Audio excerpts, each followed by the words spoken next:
दोस्तों, मैं हूं पुनीत भटनागर, जेसु संवाद में आपका होस्ट, और आप सबका बहुत बहुत स्वागत है। आज गणतंत्र दिवस के अवसर पर मैं तहे दिल से आप सबका स्वागत करता हूं।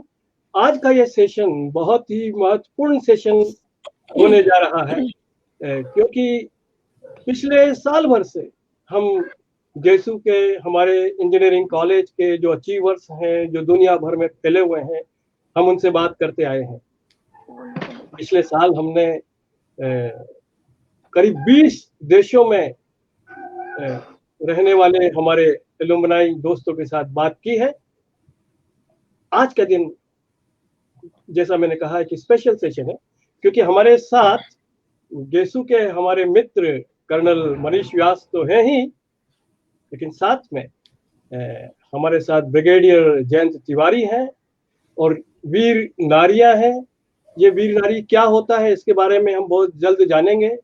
और हमारे साथ हैं श्री प्रशांत तिवारी, जो वीर नारी शक्ति रीसेटलमेंट फाउंडेशन के फाउंडर हैं। तो तैयार रहिए एक ऐसे सेशन के लिए जिसमें हमको बहुत सारी नई बातें पता चलेंगी।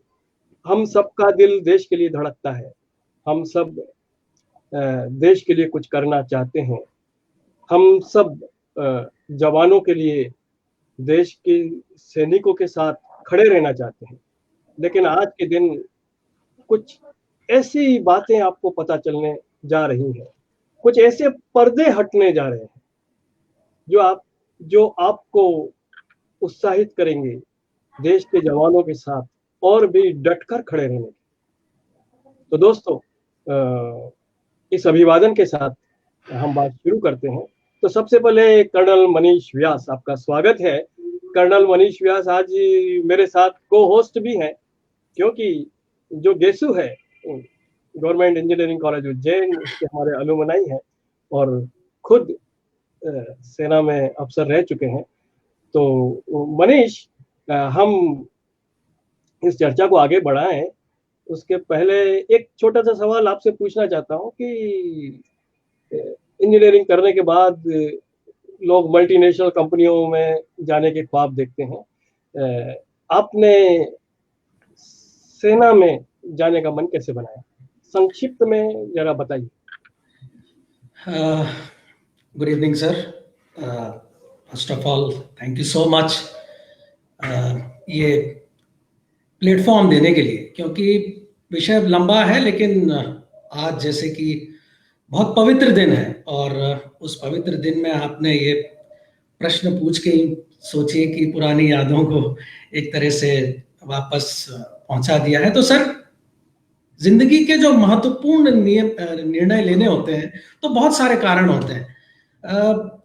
आज चूंकि वीर नारी हमारे साथ मौजूद हैं, ब्रिगेडियर तिवारी शौर्य चक्र सर हमारे साथ मौजूद हैं, तो मैं उन सारे कारणों को तो फिर कभी सर हम बात करेंगे, लेकिन बहुत संक्षिप्त में 2 कारण थे जो मैं आज के परिप्रेक्ष्य में आपसे बता सकता हूं, जो शायद हमारे जूनियर्स जो सुन रहे हैं उनको भी काम आ सकते हैं। पहला कारण तो यह है सर कि एक जिद जिसको बोलते हैं, एक अलग से करने की चाह थी। तो जब सिविल इंजीनियरिंग लेने की बारी आई सर, तो वो एक बड़ा निर्णय था कि कौन सी ब्रांच लें। तो वो एक अलग चाह थी कि यूपीएससी या आईएएस में जाएंगे। तो वो शुरुआत सर 1988 में जिस दिन कॉलेज में गए थे, उसके बाद जब ब्रांच चुनने की बारी आई, तो सर वहां से मैंने ये अलग करने का जो एक 88 से शुरू हो गया था, और जब 92 में पास आउट हुए सर, और फिर वहां एक ये जज्बा आया कि कुछ अलग करना है। तो उस अलग करने की दिशा में इंडियन आर्मी में जब एडवर्टीजमेंट आया, तो मेरे खानदान में कोई नहीं है सर, इधर से भी और मामा परिवार नाना परिवार से, लेकिन मैं उस अलग फील्ड में जाना चाहता था। तो एक रीजन तो ये हो गया सर। और अगर मैं सर आज के परिप्रेक्ष्य में दूसरा रीजन आपको डालूं, तो कुछ फनी रीजंस भी हैं जो, जैसे मैंने आपको कहा कि हम बाद में कभी चर्चा करेंगे, लेकिन दूसरा महत्वपूर्ण रीजन ये था सर कि भगवत गीता का मेरे जीवन में बहुत प्रभाव रहा है, और मेरे नाना जी और मेरे दादाजी दोनों भगवत गीता के साधक रहे हैं। तो यूं समझिए सर, डीएनए में था कि मैं कुछ एक ऐसा प्रोफेशन चूज करना चाहता था जिसमें सर जीत भी मेरी और हार भी मेरी। अब मतलब हार होती ही नहीं है, बस बस एक एक एक युद्ध लड़ना है। तो मुझे जब इंडियन आर्मी के बारे में पता चला, जब मैं शहीदों के लोगों को देखता था, जब वीर नारी को मैं सुनता था सर फाइनल ईयर में, तो मुझे ऐसा लगता था कि मैं अगर आर्मी में गया तो अगर ईश्वर ने जिंदगी दी तो मैं जीवित वापस आके मोटिवेट कर पाऊंगा, लोगों में देश के प्रति कोई जज्बा दे पाऊंगा। और अगर नहीं भी हुआ सर, तो इस आर्मी में जाके अगर मैं शहीद भी हो गया तो भी मैं हीरो हूँ। और हीरो बनने की चाह तो शुरू से थी सर, आप तो जानते हैं कल्चरल काफी काम किया है। तो ये दो रीजन थे सर, भगवत गीता का प्रभाव और कुछ अलग करने की चाह। लेकिन सर आज जैसे कि हम जानते हैं, हमारे साथ हमारे दिल के बहुत करीब, और मैं मिल चुका हूं, बात कर चुका हूं हमारी वीर नारी से। तो ये जो वीर नारी हमारे साथ है सर, वो आज हम सब होस्ट हैं सर। और ये जो मैं कहूंगा बच्चियां हैं सर, जो अभी उम्र के हिसाब से, अनुभव के हिसाब से नारी हो गई है, लेकिन ये बहुत छोटी बच्चियां हैं सर, और इनको हमने सुनना चाहिए। तो मैं बाद में हम इसके ऊपर मैं अपनी बात और बाद में करूंगा सर, बल्कि मैं आप कॉलेज की तरफ से और गेसू की तरफ से आपसे निवेदन करता हूं कि आप इस प्रोग्राम को आगे हम वीर नारियों को सुनने के लिए बड़े उत्सुक हैं। ब्रिगेडियर तिवारी सर को सुनने के लिए उत्सुक हैं, प्रशांत जी को सुनने के लिए उत्सुक हैं। मैं तो होस्ट ही हूं सर, तो मैं आपसे चर्चा फिर करता रहूंगा, प्लीज। मनीष आपके इस जज्बे की मैं दाद देता हूं। और आपने क्या बात कही कि जीत भी मेरी और हार भी मेरी। और सचमुच में जो लोग सेना में जाते हैं वो इसी जज्बे के साथ जाते हैं। और आज हमारे साथ कुछ बहुत सीनियर ऑफिसर्स जुड़े हुए हैं।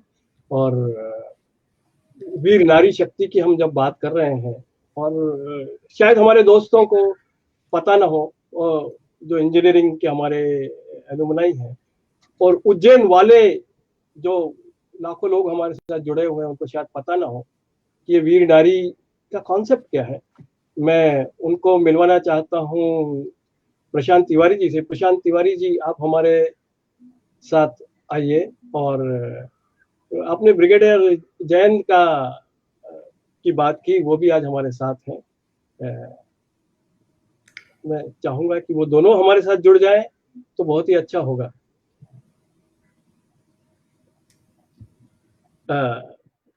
नमस्ते सर, नमस्ते। आपका बहुत बहुत स्वागत है। प्रशांत जी और ब्रिगेडियर जयंत जी, आप दोनों का इस मंच पर बहुत बहुत स्वागत।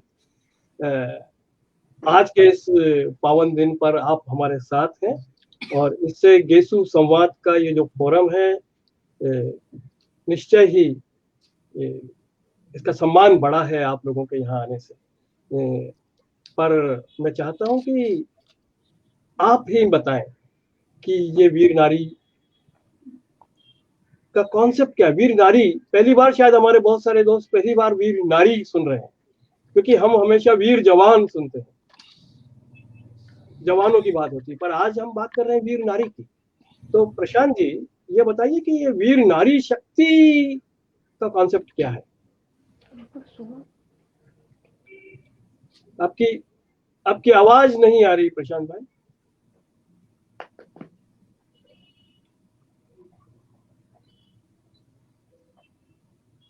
प्रशांत भाई, आपकी आवाज नहीं आ रही। आप माइक की में आवाज थोड़ा तेज कर सकते हैं।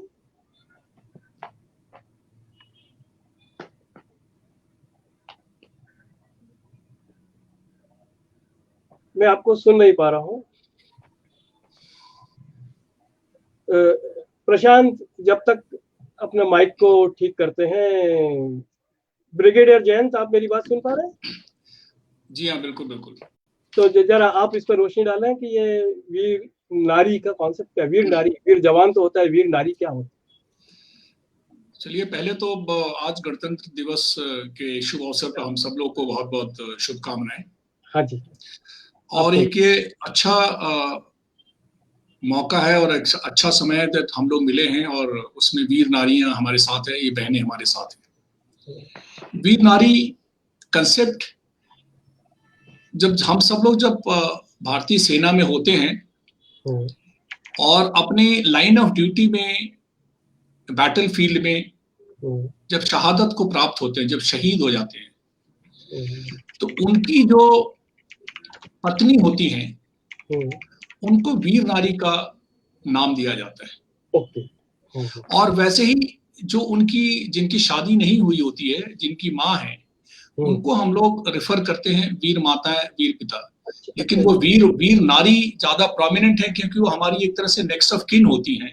वो उस सिपाही से मेरा संदर्भ रैंक से नहीं है। हम सब लोग एक सिपाही हैं जो भी जाते हैं। और हम लोग जो खास करके मैं आर्मी जो इस रंग का जो ड्रेस पहनते हैं, ये हमारे ये हमारा शायद रंग होता है खून का, तो हम लोग बहुत करीब होते हैं। तो हम उस नजरिए से एक सिपाही हैं, और शहादत के बाद से उन नारियों को वीर नारी बोला है। तो ये भी नाम जो है कुछ सालों पहले ही आया है। अच्छा, तो ये बात है। तो प्रशांत आ गए हैं, आई थिंक बताएंगे थोड़ा अपने संस्कृति के बारे में। आपकी आवाज सुन पाएंगे? आपका आवाज आ रही है सर? बिल्कुल बिल्कुल। तो अभी ब्रिगेडियर साहब ने हमको बताया कि किस तरह से जब वीर शहीद हो जाता है तो उनकी पत्नी को वीर नारी का नाम दिया जाता है। और अगर पत्नी नहीं है, जवान की शादी नहीं है, तो माँ को वीर माता कहा जाता है। तो आप ये बताइए कि ये वीर नारी जो है, वीर नारियों के लिए कोई एक संगठन होना चाहिए जो उनको सपोर्ट करे। ये आपके दिमाग में कैसे आया, क्यों आया? ये वीर नारी शक्ति फाउंडेशन की जरूरत क्यों है? जरा ये हमारे दोस्तों को। जी, thank you so much Puri ji. देखिए, सबसे पहले ये बात शुरू होती है 5 दशक पहले, जब मैंने एक भारतीय सेना में फादर थे, वहां उस परिवार में जन्म लिया। और क्योंकि फादर जो है 1965 और 71 की वॉर में लड़ाई की हुई है उन्होंने, तो हमारे खून में और लालन पालन ही उस तरीके से हुआ कि फौजी परिवारों को बहुत क्लोजली देखा, जज्बा था कि फौज में ही ज्वाइन करेंगे। और जब कारगिल वॉर शुरू हुआ तब काफी ज्यादा खास जो जान पहचान वाले थे उनमें कोई में कैजुअलिटी आई, कुछ को डिसेबल भी हो गए कुछ सोल्जर्स। तो ऐसा लगा कि हम जब इस परिवार का ही हिस्सा है तो इसके लिए हमें कुछ करना चाहिए। और तब हमारे कुछ उस तरीके के जो लोगों को मिलके हमने इस तरीके की मदद करनी शुरू करी, एक अनौपचारिक इनफॉर्मल वे में। धीरे धीरे जब प्रॉब्लम्स कुछ बढ़ती गई लोगों की, जिसमें स्टेट गवर्नमेंट, सेंट्रल गवर्नमेंट, इस तरीके से लोगों को भी हमें रीच आउट करना पड़ता, तो हमको लगा कि हम एक अकेले एज अ वॉलंटियर नहीं कर सकते, हमारे को एक लीगल एंटिटी फॉर्म करनी ही पड़ेगी। और एक ये जज्बा था कि अगर एक फौजी नहीं बन पाया तो मैं एटलीस्ट कोई चीज तो करूं उसके लिए, जहां से जो मेरी बचपन से एक आइडेंटिटी है। और क्योंकि मुझे बहुत ही ज्यादा पसंद था आर्म्स, एम्युनिशन, फौजी जिंदगी, तो मैंने कहा, क्योंकि मेरे को मेडिकल में मैंने नहीं हो पाया था, सीडीएस में, एनडीए में नॉकनीज की प्रॉब्लम थी, तो मेरा एक सॉफ्ट कॉर्नर हमेशा से ही था। और ये जब युद्ध हुआ कारगिल का, तो उसके बाद हमने सोचा कि हम फोकस्ड वे में अब करें इस काम को। जब हम थोड़ा वॉलंटियरिंग करते करते आगे बढ़े, तो हमको लगा कि जब हम स्टेट गवर्नमेंट, सेंट्रल गवर्नमेंट से अकेले एज अ वॉलंटियर बात कर रहे हैं, तो नेचुरली गवर्नमेंट या ऑफिशियल्स हम लोगों को उतना वेटेज नहीं दे रहे हैं। और फिर हमें कईयों ने सजेस्ट किया कि आप एक लीगल एंटिटी बनाओ। तो 2016 में हमने गवर्नमेंट ऑफ इंडिया के साथ एक नॉन प्रॉफिट की तरह रजिस्टर किया। तो क्योंकि मैं आर्मी परिवार से हूँ और सिर्फ इंडियन आर्मी में ही एक मार्टर विडो को वीर नारी कहा जाता है, बाकी एयरफोर्स और नेवी इन लोगों के नाम अलग अलग रखे हैं इन्होंने, और बाकी पैरामिलिट्री में नाम दिए ही नहीं है उन्होंने। तो जब हमने रजिस्टर किया तो हमने सोचा कि सिर्फ आर्मी के ही शहीदों को क्यों इंक्लूड करें हम लोग, बाकियों को क्यों नहीं, क्योंकि शहीद तो एक शहीद है, उससे देश के लिए दान भी। तो हमने कहा अगर शहीद की उस भावना से हम जाएं, तो हमने कहा कि हम तीनों आर्म्ड फोर्सेस को अपने चार्टर में इंक्लूड करेंगे और 8 पैरामिलिट्री को भी करेंगे। तो जब हमने पूरी 11 फोर्सेस का चार्टर गवर्नमेंट ऑफ इंडिया के सामने रजिस्टर करने के लिए दिया, तो ऑफिशियल्स भी चौंक गए कि ऐसा तो पॉसिबल नहीं है कि हम अलाउ करें, क्योंकि आज तक कभी किसी ने किया ही नहीं था इस तरीके का चार्टर। और हम लोग अलग सारी चीजों को लेके चल रहे थे, जो बेनिफिशियरी थे उसमें वॉर विडोज थी, मार्टर विडोज थी, डिसेबल सोल्जर थे, डिसेबल चिल्ड्रन ऑफ सोल्जर्स थे। तो ये हमने इतना ब्रॉड चार्टर लिया हुआ था कि वो देने में उनको काफी शुरुआत में वो पजल्ड भी हुए, खुश भी हुए कि आप लोग इतना बड़ा चार्टर लेके चल रहे हैं, और फिर उन्हें ड्यू डिलिजेंस करने के बाद हमें दिया, और इस तरह हमने अपनी एक लीगल एंटिटी 2016 से शुरू करी, और उसके बाद फिर हम आगे।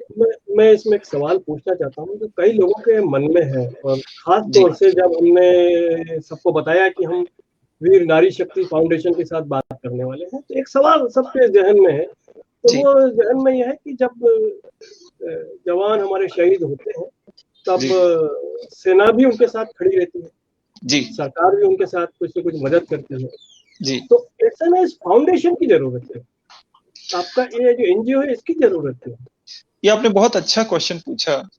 ये जब तक हम फौजी परिवार के अंदर थे तब हमें भी यही लगा कि बाहर शायद किसी भी दूसरी संस्था की या दूसरे व्यक्ति की जरूरत नहीं है, लेकिन जब हमने अंदर घुस के प्रॉब्लम्स को समझना शुरू किया तो हमें ये आइडिया लगा कि सेना और गवर्नमेंट अपने जगह पे पूरा काम कर रही हैं, बहुत अच्छा काम कर रही हैं, लेकिन जो वीर नारी हैं उनके जो चैलेंजेस हैं वो इतने ज्यादा कॉम्प्लेक्स और बड़े हैं कि जो सरकार से जो हेल्प मिलती है या इंडियन आर्मी से जो उनको हेल्प, या एयरफोर्स, नेवी, जहां जो भी फोर्सेस से वो आती है, जो हेल्प मिलती है वो सिर्फ एक माइनर लेवल पे, एक कम लेवल पे ही उसको एड्रेस कर पाती है, क्योंकि बाकी चीजें उनकी सोसाइटी से रिलेटेड है, रिलेटिव से रिलेटेड है, कुछ उनकी जॉब से रिलेटेड है, कुछ ऐसी कि गवर्नमेंट उसको नहीं एड्रेस कर सकती पूरी तरीके से।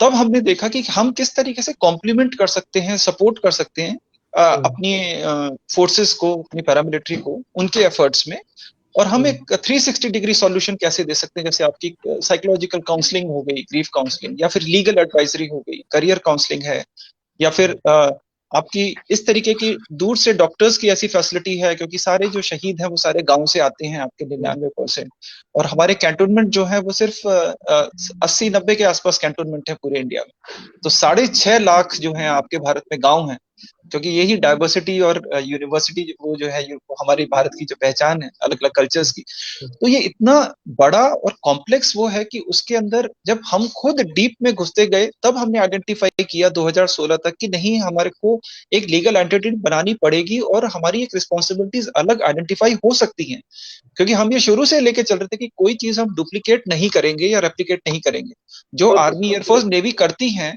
वो काम हम नहीं करेंगे, अदरवाइज वो डुप्लीकेशन हो जाएगा। तो क्लियर कट डिमार्केशन था। आपने मेरी बात का बिल्कुल सही जवाब दिया। तो जो वो करते हैं उसके अलावा भी बहुत सारी बातें हैं जहाँ सहायता की जरूरत है, और मैं समझ सकता हूँ, क्योंकि जब घर का एक प्रमुख व्यक्ति, घर का एक जो संबल है वो जवान शहीद हो गया है, तो बहुत खाली फिनेंशियल मदद की जरूरत नहीं है और बहुत तरह की मदद होती है जिसकी जरूरत है। तो आपने जो शुरुआत की प्रशांत, इसके लिए मैं आपका साधुवाद करता हूँ, मेरे पूरी देशु कम्युनिटी की तरफ से आपको सलाम करता हूँ। और ब्रिगेडियर साहब, आप भी इस पर काफी रोशनी डाल सकते हैं, क्योंकि आप तो सेना के अंदर रहे हैं, आपने सेना के कई कैंपेन्स को लीड किया है, तो आपको क्या लगता है ये जो वीर नारी शक्ति फाउंडेशन है उसकी जरूरत आपके हिसाब से क्या है, और ये कैसा रोल अदा कर सकते हैं? हाँ पुनीत जी, ऐसा है कि मैं फौज में तकरीबन 4 दशक रहा हूँ और इन्फेंट्री में रहा हूँ। मैं गोरखा राइफल से हूँ, जो हम कॉम्बैट आर्म्स या फाइटिंग आर्म्स की बात करते हैं, या सिविल की भाषा में जो फ्रंट लाइन सोल्जर होते हैं, हम लोग ऐसे सारे सोल्जरों, सबका रोल अपना अपना होता है। हम अपनी भाषा में कोई फ्रंट लाइन और रियर लाइन नहीं होती, हम लोग सब लोग आगे रहते हैं, लेकिन फिर भी एक समझने के हिसाब से। तो मेरा ये दौर रहा है, और मैं तो आज भी ये कहता हूँ उस दौर को कि कोई मुझे आज कैप्टन का रैंक लगा दे और वापस ले ले, तो शायद ये एक जज्बा हम लोगों में हमारे ट्रेनिंग के हिसाब से और साथ में रहने के हिसाब से पैदा होता है। हम लोग सब उसी समाज के पले बड़े हैं, सब लोग एक ही जैसे हैं। अभी जहां तक वीर नारी शक्ति का और वीर नारी परसे की बात है, करीब 1.5 साल पहले मेरी आर्मी लाइफ से निकलने के बाद से किसी सोशल मीडिया प्लेटफॉर्म पे मैंने जब ये पढ़ा वीर नारी शक्ति रीसेटलमेंट फाउंडेशन, और इनके बारे में पढ़ा, तो मुझे अच्छा लगा, काफी एक अंतः प्रेरणा, इंस्पिरेशन सी लगी मुझे बात।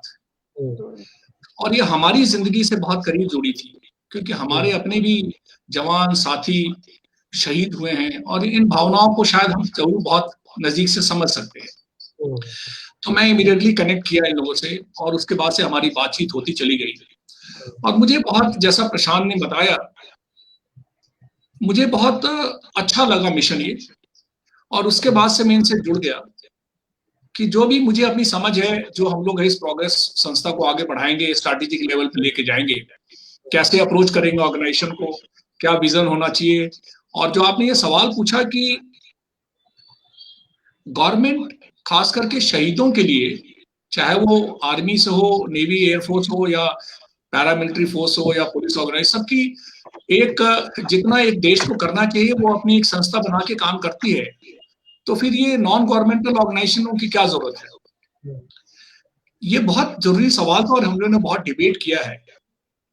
और मैंने सवाल पूछा था और यही बात हुई कि हमारी जो सामाजिक प्रक्रिया है, सिर्फ बहुत सारी चीजें जो गवर्नमेंट देती हैं उसके अलावा भी बहुत संवेदना को और बहुत सारी प्लानिंग है, एटीट्यूड देखने की, एप्टीट्यूड की प्रोफाइलिंग करने की, डेली टू बेसिस पे, क्योंकि जब तक शुरू का जो माहौल होता है उस बीच में फौज अपना रोल कर रही होती है। हम चाहते बहुत कुछ है करना, लेकिन शायद समय और हमारा रोल जो है वो 24 घंटे डिवोट नहीं कर पाता है। ये सच्चाई है, ये नहीं किसी की भावनाओं में कमी है, लेकिन हम सब लोग अपने अपने कार्य में बहुत व्यस्त होते हैं। ये नहीं कि उस शहादत के लिए कम फीलिंग है, नहीं। इसी सिलसिले में जो प्रशांत ने बताया बहुत जरूरी बात थी कि एक आदमी जो हमेशा जुड़ सके, और हम लोगों ने उस बेसिस पे काम करना शुरू किया। तो आई थिंक इस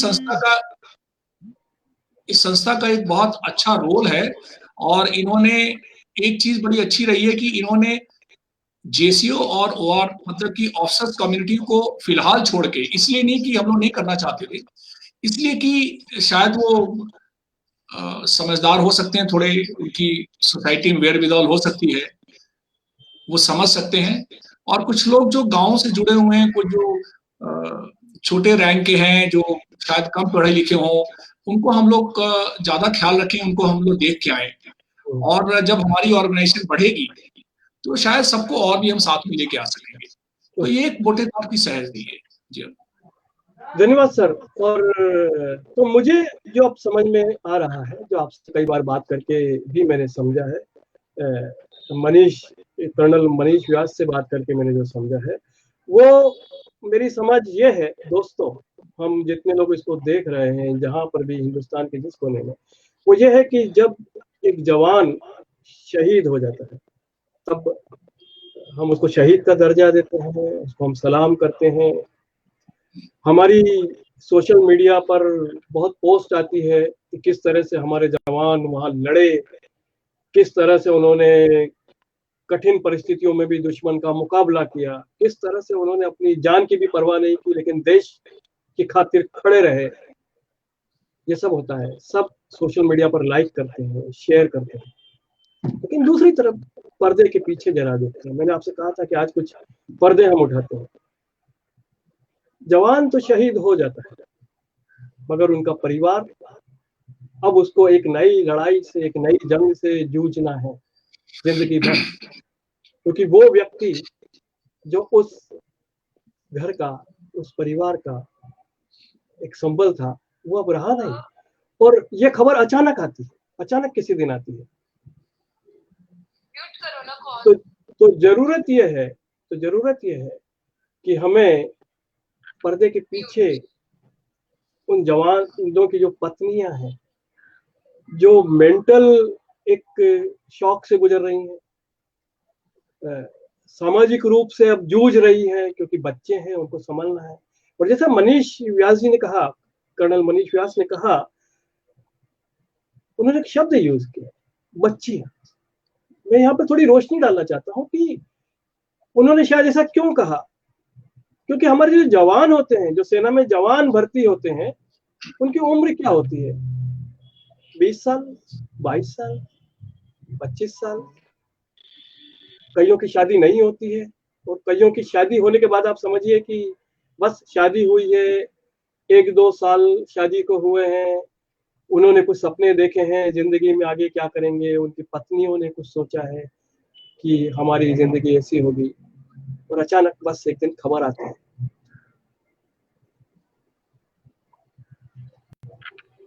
तो मैं कहना ये चाहता हूँ दोस्तों कि जब उन्होंने बच्चियां शब्द यूज किया, वो किया इसलिए कि अभी तो बहुत लंबी एक जिंदगी सामने है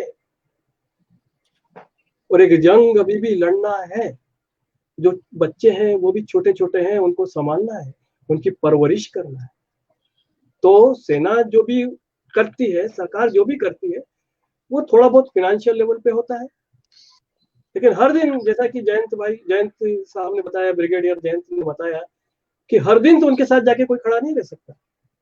उनके बच्चों को एडमिशन मिला या नहीं मिला स्कूल में, ये तो हर कोई देख नहीं सकता। अगर कोई कैलेमिटी आ गई है तो उनको कौन संभालने वाला है, ये तो पता नहीं चलता। अगर, और बहुत सारे लोग जो हैं, वीर नारियां जो हैं, ये कुटुंब में रहती हैं, समाज में साथ रहती हैं, तो कई बार कुछ लीगल प्रॉब्लम्स भी आते हैं। कुछ पैसा मिला है अगर शहादत का, तो कई लोगों में बढ़ सकता है। हर तरह के लोग समाज में होते हैं, तो उनके साथ कोई खड़ा रहे, तो साइकोलॉजिकली, लीगली, मेंटली उनको सपोर्ट की जरूरत होती है। और प्रशांत भाई, इसीलिए जो वीर नारी शक्ति रीसेटलमेंट फाउंडेशन का आपका जो विचार है जी, इसको मैं सलाम करता हूँ, क्योंकि इसकी सख्त जरूरत है। और कहीं ना कहीं अगर पूरा देश वीर नारियों के साथ जुड़ जाए, तो वो जो जवान जो वहां पे लाम पर खड़े हुए हैं, जी, उनका दिल का जज्बा शायद और भी ज्यादा होगा। उनको पता बहुत है कि बहुत उनको पता है मेरे बाद भी ये देश मेरे परिवार के साथ खड़ा है। राइट। तो इसमें एक चीज ऐड करूंगा पुनीत भाई, कि जो क्वांटम है वो लोगों को नहीं मालूम है। जब हम लोग 2016 में हमने पता करना शुरू किया तो 7 लाख के आसपास वीर नारी हैं पूरे भारत में, और 1500 से 2000 पर साल, मतलब कि हम 3 से 4 सेना के जवान हर रोज हम खो देते हैं। ये वो बड़ी संख्या है।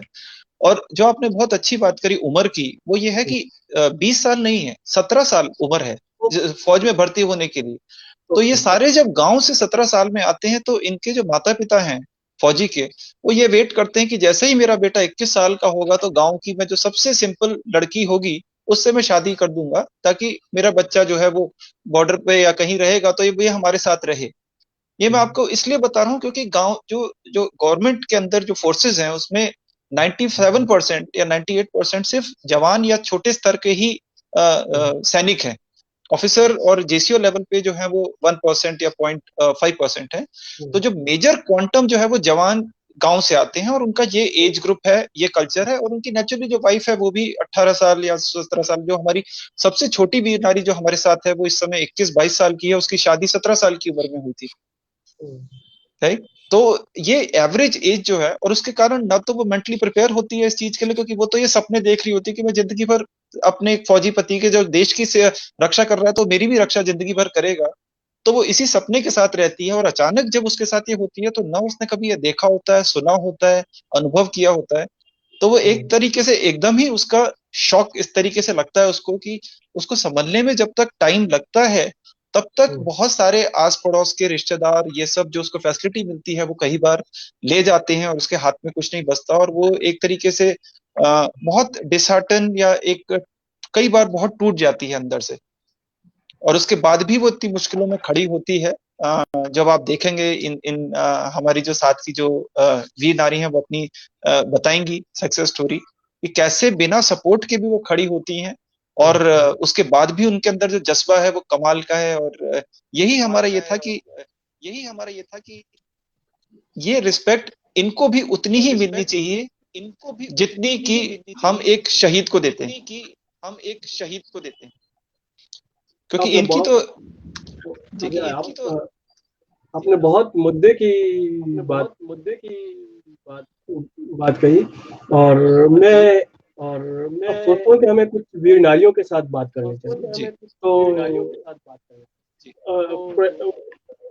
तो मुझे लगता है प्राची जी हमारे साथ। प्राची जी आपका बहुत बहुत स्वागत। प्राची जी आपका बहुत स्वागत। बाकी हम लोग अगर अपना माइक ऑफ कर देंगे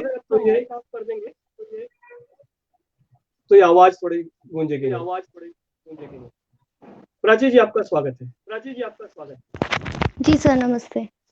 नमस्ते नमस्ते। और आज के दिन हम वीर नारियों से बात करना चाहते हैं। आज का ये दिन जो है हम ये समझना चाहते हैं कि प्रशांत भाई ने, ब्रिगेडियर साहब ने कई बातें बताई जी। लेकिन जो जिंदगी आपने जी है उसको आपसे बेहतर कोई बयान कर नहीं सकता। बिल्कुल सर। तो जरा मुझे बताइए कि एक जवान के साथ शादी जब आपकी तय हुई आपको कैसा लगा? सर, मेरे पति भारतीय एयरफोर्स से बिलोंग करते हैं, इंडियन एयरफोर्स से बिलोंग करते थे। और जब मेरी उनसे शादी हुई थी तो एक प्राउड तो था कि हाँ, मैं किसी से शादी कर रही हूँ जो देश के लिए कुछ कर रहा है। एक गर्व था कि हाँ। और जब शादी करते हैं और जब लोगों को, हमारे आपस में मिलने वाले लोगों को भी पता पड़ता है कि अरे वाह, इसका हस्बैंड एयरफोर्स में है, इसका हस्बैंड आर्मी में है, तो वो उनको भी एक बड़ी प्राउड वाली फीलिंग होती है कि वाह, अगर कुछ होता है, अगर एयर स्ट्राइक होती, कुछ होती, तो हमें कॉन्ग्रेचुलेशन आते हैं, अरे आप लोगों की भी कुछ उसमें कुछ योगदान रहा, आप लोग भी कुछ ना कुछ कर रहे हैं। बहुत एक प्राउड की बात होती है। भले ही हमारा उसमें कुछ रोल नहीं रहता, मगर एक गर्व बहुत महसूस होता है। जो परिवर्तन है सिर्फ शादी के बाद ही हमें देखने को मिलता है, जब हम एक फौजी से जुड़ जाते हैं। तो फौजी से शादी होना भी अपने आप में गर्व की बात है। बिल्कुल सर। दूसरे फौजी तो हम ही कहलाते हैं सर, वो वहाँ सरहद पे लड़ते हैं तो हम उनके पीछे घर पे लड़ते हैं। क्या बात है। मतलब, और यही संदेश मैं आज अपने सभी दोस्तों तक पहुंचाना चाहता हूँ।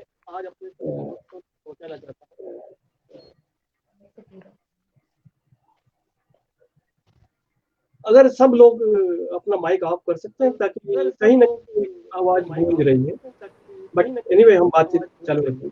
तो प्राची जी, अब मुझे ये बताइए कि जी सर। गर्व होता है, अच्छा लगता है, लेकिन जिंदगी की हकीकतें भी अपनी जगह होती है। बिल्कुल। तो मुझे ये बताइए कि जब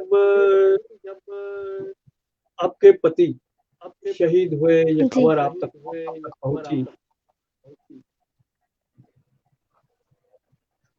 उसके बाद क्या होता है? उसके बाद मन में क्या चलता है? सर, अगर पहला थॉट मैं अगर आपके साथ शेयर करूं तो वो यही था कि शायद मुझे भी अब खत्म हो जाना चाहिए, कोई जिंदगी का मेरा वजूद नहीं रहा। पहला प्रैक्टिकल थॉट यही दिमाग में आता है। और ये बहुत बड़ी लड़ाई होती है अपने मन से लड़ने की कि नहीं आगे अगर ऐसी हो जाऊंगी तो कौन संभालेगा। अभी उनको लेकर आएंगे तो जो सब किया जाएगा वो कौन देखेगा। मुझे ऐसे कमजोर नहीं पड़ना, मैं क्या जवाब दूंगी ऊपर जाके। एक फौजी की बीवी हूँ और हार गई। सबसे पहला प्रैक्टिकल थॉट ये होता है।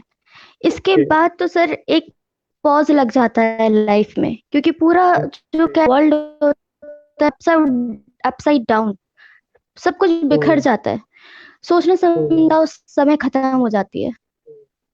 अगर मैं अपना एक्सपीरियंस बताऊं तो सर मैं अपने सेंसेस में थी ही नहीं।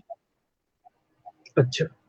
मैं सेकंड डे अपने हस्बैंड के साथ आई थी जब, तो मैं बिल्कुल भी होश में नहीं थी। उनको कब लेके गए, मैं ना रोई थी ना कुछ किया था। मेरे रिश्तेदार ही मुझे संभाल रहे थे, मेरी मम्मी, मेरे की तो शायद मेरा मेंटली थोड़ी सी समय, मगर के बाद की लड़ाई शुरू बाद में सिर्फ एक शुरुआत होती है। तो इसके बाद तो हमारी आती है। थोड़ा सा इस पे प्रकाश डालिए। तो मैं चाहता यह हूँ देखिए, मैं जानता हूँ कि आप सब लोग बहुत ताकतवर हैं और मैं आप सबको सलाम करता हूँ, और इसीलिए आप सब लोग जो आज इस विषय पर बात करने आए हैं, यही इस बात का द्योतक है कि आप शक्तिशाली हैं, और आज आप पलटकर इन सब बातों के बारे में बात भी कर सकते हैं। ये सबके बस की बात नहीं होती। और तो मैं आपके माध्यम से पूरे देश को ये खबर देना चाहता हूँ कि देखो, वो फेसबुक पर लाइक करने से काम नहीं चलेगा, उसके पीछे की रीजन क्या है वो हम सब तक पहुंचाना चाहते हैं। तो जरा सा प्रकाश डालिए कि किस तरह की परेशानियां हैं। जरा सा प्रकाश डालिए। सर, सबसे पहली है लोगों के, अगर मैं डिफेंस में बोलूं तो ज्वेल्स में एक कैजुअलिटी, फिजिकल कैजुअलिटी या वॉर कैजुअलिटी वो होती है जब कोई भी फौजी गोली के मरता है युद्ध क्षेत्र में। ओके। फिजिकल कैजुअलिटी वो होती है जो सर्विस में रहते हुए किसी का देहांत हो जाता है, उसको हम फिजिकल कैजुअलिटी बोलते हैं। तो जब आपके साथ में अगर आप सर्विंग हो और अगर ऐसा कोई हादसा हो जाता है, आवाज थोड़ी सी तो बढ़ाइए। आपको अभी आ रही है सर आपको आवाज? हाँ जी, हाँ जी, हाँ जी, हाँ जी, हाँ जी, हाँ जी, हाँ जी, प्लीज बोलते रहिए। जब आपके साथ ऐसा कोई हादसा हो तो लोग आपको उसी आईने से देखते हैं जिस ने ये बोल रखा है कि फौजी जाता है तो उसको इतना पैसा मिले, आर्मी या एयरफोर्स इतना वो पैसे देगा, उसको मिल जाएगा, उसको जमीन मिलेगी, मकान मिलेगा, पर जमीनी हकीकत ये नहीं होती है। जो ये थोड़ा बहुत होता भी है वो बैटल कैजुअलिटी वालों के साथ होता है, फिजिकल कैजुअलिटी वालों के साथ में ऐसा कुछ भी नहीं होता है। तो सबसे पहला तो हमें जो एक समाज वालों से, परिवार वालों से यही रहता है, क्योंकि उनकी नजर में ये होता है कि अरे ठीक है, चला गया, इसको बहुत पैसा मिलेगा, नौकरी में पेंशन मिलेगी, बहुत मिलेगा इसको।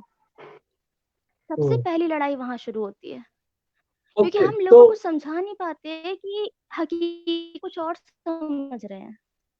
ओके, तो मतलब ये एक तरह से लोग समझ रहे हैं कि अरे इनको तो बहुत कुछ मिलने वाला है। वो मिसअंडरस्टैंडिंग से तो कहा तो हो जाता है बनने, पति के खत्म होते से ही ये टाइमिंग आ जाती है।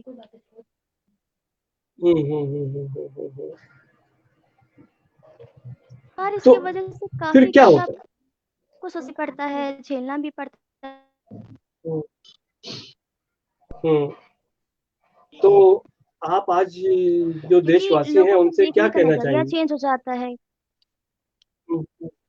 मैं सिर्फ इतना ही कहना चाहती हूँ, यहाँ आपको ऐसा लगता है कि हमें बहुत सुविधाएं मिलती हैं या हमें बहुत पैसे मिलते हैं, हकीकत ऐसी नहीं होती है। पति के जाने के बाद जो स्ट्रगल हमारा शुरू होता है, वो एक बार आप किसी वीर नारी के पास बैठिए, उसे समझिए, उसके दुख, उसके दर्द को सुनिए, तब आप एहसास कर पाएंगे कि वो किस दौर से, किस समय से गुजर रही है। वो सिर्फ बिल्कुल ये अपना हस्बैंड खोती है, वो लड़ रही है, वो एक अलग है, वो परिवार समाज से भी लड़ती है, उसको एक साथ कई लड़ाइयां लड़नी होती हैं, और भविष्य तो अंधकार में होता ही होता है।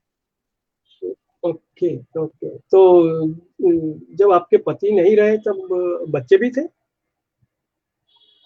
जी नहीं सर, मेरी शादी दिसंबर 2017 में हुई थी और मैंने अपने पति को मई 2019 में खो दिया था। मेरी शादी को केवल 1 साल हुए थे। तो मैं आपकी भावना समझ सकता हूँ, और आज आप वीर नारी शक्ति फाउंडेशन ये रिसेटलमेंट का जो प्लान है इसके साथ जुड़कर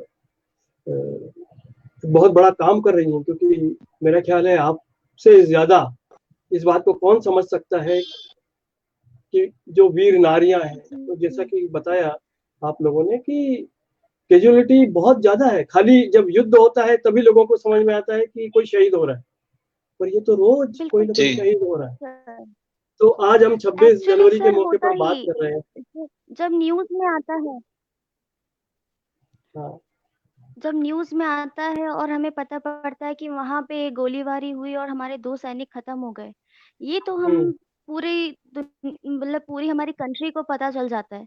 मगर इसके 3 खत्म हुए हैं, कोई हार्ट अटैक से खत्म हो गया, कोई रोड एक्सीडेंट में खत्म हो गया या कोई किसी और वजह से खत्म हो गया, ये तो किसी को पता ही नहीं होता सर। बस बिल्कुल सही कहा आपने। तो ब्रिगेडियर सर, आप कुछ कहना चाहते हैं मेरे से, प्लीज।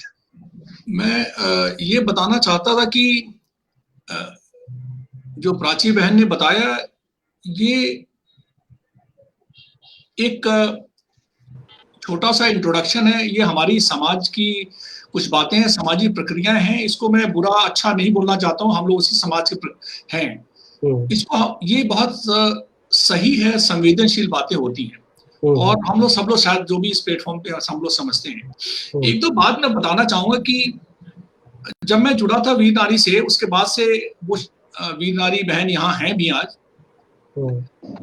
मैंने जब उनसे बात किया और उनका एक वीडियो देखा था, तो मुझे पता चला कि जो वो आज हम किस चीज की गणतंत्र दिवस को अगर निशानी के नाम पे या स्वतंत्रता दिवस को हम लोग पूजते हैं, मानते हैं या भारत का नाम लेते हैं, तो अगर एक साइन जो है वो तिरंगा है। शायद हमारा भी जो है ना बदन जो है ना, वो तिरंगा झंडा जो लहराता है, तो बिल्कुल एक सिपाही का तो और सब लोग का वो हम लोग खड़े हो जाते हैं, जयगान करते हैं। वो तिरंगा है, वो निशान है, एक निशान। तो जब शहीद का शरीर आता है घर में, उस तिरंगे में लिपटा हुआ, ये खैर एक तरीके की बात है कि शायद वो खुशनसीब है सिपाही जो वो शहादत को हुआ तिरंगे में। हर आदमी नहीं लिपट सकता, बट ये कहना आसान है, जिसके ऊपर गुजरती हो बातें अलग है। लेकिन जब वो आता है तो तिरंगा जो झंडा है, ये देखिए प्राची को, तो ये जो तिरंगा है झंडा, ये इस देश में हम सब लोग उसको सैल्यूट करते हैं, उसको शायद छूते भी नहीं है, उसको हम फोल्ड करते हैं बहुत इज्जत से। लेकिन जब वो लपेट के आ जाता है, वो तिरंगा झंडा जो है ना, वो उस वीर नारी को वहीं पे समर्पित कर दिया जाता है पूरी जिंदगी के लिए। ये सोचने और एहसास करने की बहुत बड़ी बात है कि इस देश में वो कौन लोग हैं जिनको तिरंगा झंडा दिया जाता है, फिजिकली उसको दिया जाता है। आप सोचिए कि क्या भावनाएं होंगी जो देती होंगी, जो रूल कानून, जो सोच होगी उसकी, और जो उसको लेता है उसकी, कि मैं क्या ले रही हूं, क्या नहीं ले रही हूं, क्या है क्या नहीं है, शायद हम समझ सकते हैं। तो उस भावनाओं की अगर हम सिर्फ आज भारतवासी होने के नाते पे जीते हैं उस तिरंगे के निशान पे, और एक आदमी अगर हकदार तिरंगों को पोजेस करने के लिए बनता है, वो सिर्फ वीर नारी बनती है। ये वीर नारी का तो दायित्व की बातें अलग हैं, ये सुन रहे हैं, शायद इससे ज्यादा बहादुर और कोई नहीं हो सकता। लेकिन हम लोग जो करते हैं, हमारा एक बहुत बड़ा रोल और रिस्पॉन्सिबिलिटी बनती है समाज की उस तिरंगे के लिए जो हमने उस वीर नारी को दिया है, उसकी इज्जत के लिए, उस श्रीमती फलाने को नहीं, उस वीर नारी को जिसको मैंने तिरंगा सौंपा है। दूसरी बात क्या है कि हम लोग सब पल के बड़े होते हैं, मेरा कुछ नाम हुआ, फिर मेरा आर्मी में आया, रैंक लिया, जो कुछ भी हुआ। वैसे ही एक महिला का भी होता है, शादी होती है, लड़की की श्रीमती हो जाती है, सरनेम बदल जाता है, जैसे भी हो, अलग अलग जगहों का। एक समय ऐसा आया कि वो तिरंगा उसको दिया गया हाथ में और उसका नाम बदल दिया गया उसकी मर्जी के खिलाफ।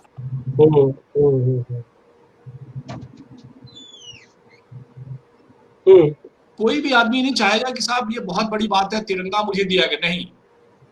हर आदमी चाहता है कि भाई मुझे कुछ नहीं चाहिए, मुझे अपना आदमी चाहिए, हमारा छोटा परिवार चाहिए। लेकिन उसका नाम हमने बदल के वीर नारी उसको दे दिया है। ये भी हम लोग देते हैं उसे।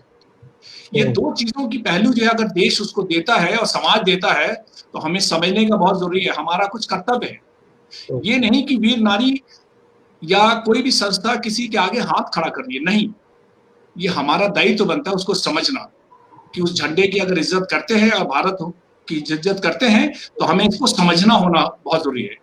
और वीर नारी का, और जो प्राची ने बात बोली कि हम वो वहां लड़ाई करते हैं, हम यहाँ लड़ाई करते हैं। ये शायद मनीष भी यहाँ बैठे हैं और भी फौजी भाई लोग जो सुन रहे होंगे, शायद जो सिपाही बॉर्डर पे होता है ना, हम तो अपने काम में व्यस्त होते हैं, दिनचर्या में व्यस्त होते हैं, दिन भर सवेरे से शाम तक 24 घंटे उसमें, शायद उतना ख्याल भी नहीं आता कभी फैमिली का। वो जब पीछे होती है ना, उसको दुख तकलीफ परेशानी हाँ ना सब कुछ होता है, कभी भी शेयर नहीं करती कि शायद वो बॉर्डर पे हैं, उनका मूड माइंड दिमाग विचलित नहीं होना चाहिए। तो आपको मैं शेयर करना, क्योंकि मैं भी इस जिंदगी से गुजरा हूँ फाइटिंग आर्म से, और मैं इस बात को महसूस करता हूँ कि शायद मेरा उस रोल को अदा करने में एज ए सिपाही शांति मन से, अगर किसी एक आदमी का रोल है जो मेरे उस मन को विश्वास को बनाए रखता है, वो मैं नहीं हूं, वो मेरी पत्नी है। क्या बात है। तो ये बहुत सोचने की बात है कि ये वीर नारी जो बनना है और जो शहादत होती है, जो सिपाही काम करता है, वो उसकी अपनी अकेले की, अगर घर में कोई परेशानी हो तो कोई सिपाही अपना काम नहीं कर सकता है। ये जो उसको स्ट्रेंथ ताकत दी जाती है वो उस नारी देती है। तो मैं ऑफ कोर्स आज का समय है वीर नारी बहनों से बात करने का, बट मैं सोचा कि मैं आपसे शेयर कर दूं इस बात के लिए। आपने बहुत अच्छी बात बताई कि जिस तिरंगे में लिपट कर हमारे जवान का शहीद की बॉडी आती है, उसको ही बाद में एक विशेष तरीके से फोल्ड करके वीर नारी को सौंपा जाता है। और ये आपने बहुत इम्पोर्टेंट बात बताई, और प्राची जी ने हमको बताया कि वो कितना एक उस झंडे को अपने पास रखना कितना गर्व का विषय है। कहीं ना कहीं वो झंडा उनकी याद बनकर हमारे साथ है। और जैसा ब्रिगेडियर जी आपने कहा कि वो सिर्फ हम झंडा नहीं दे रहे देश के रूप में, कहीं ना कहीं वो हम ये भी वादा कर रहे हैं कि हम आपका सम्मान करते हैं, आपने जो कुछ किया है उसका सम्मान करते हैं। और ये दायित्व हमारा बनता है कि हम वीर नारियों के साथ खड़े रहें उस जंग में। ये देश को खड़े रहना चाहिए, ये मैं दिल से चाहता हूँ, और इसीलिए बार बार इस बात को अंडरलाइन कर रहा हूँ। और मैं और भी वीर नारियां हमारे साथ हैं अभी, आइए हम उनसे बात करें। तो जया जी हमारे साथ हैं, अगर हैं तो कृपया आप यहाँ पर हमारे साथ आइए।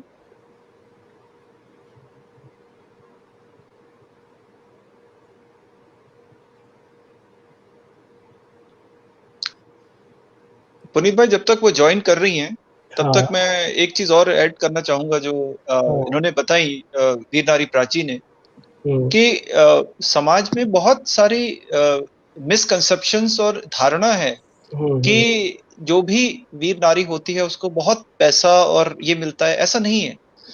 ये शायद 10,000 में से एक होगी कोई जिसको कभी ऐसी कोई चीज मिल जाती है जो न्यूज में बाकायदा कवर होती है, क्योंकि जो भी पॉलिटिशियन है जब वो देता है तो वो ये चीज ज्यादा इंश्योर करता है कि वो न्यूज में आए और उसको मीडिया कवरेज मिले।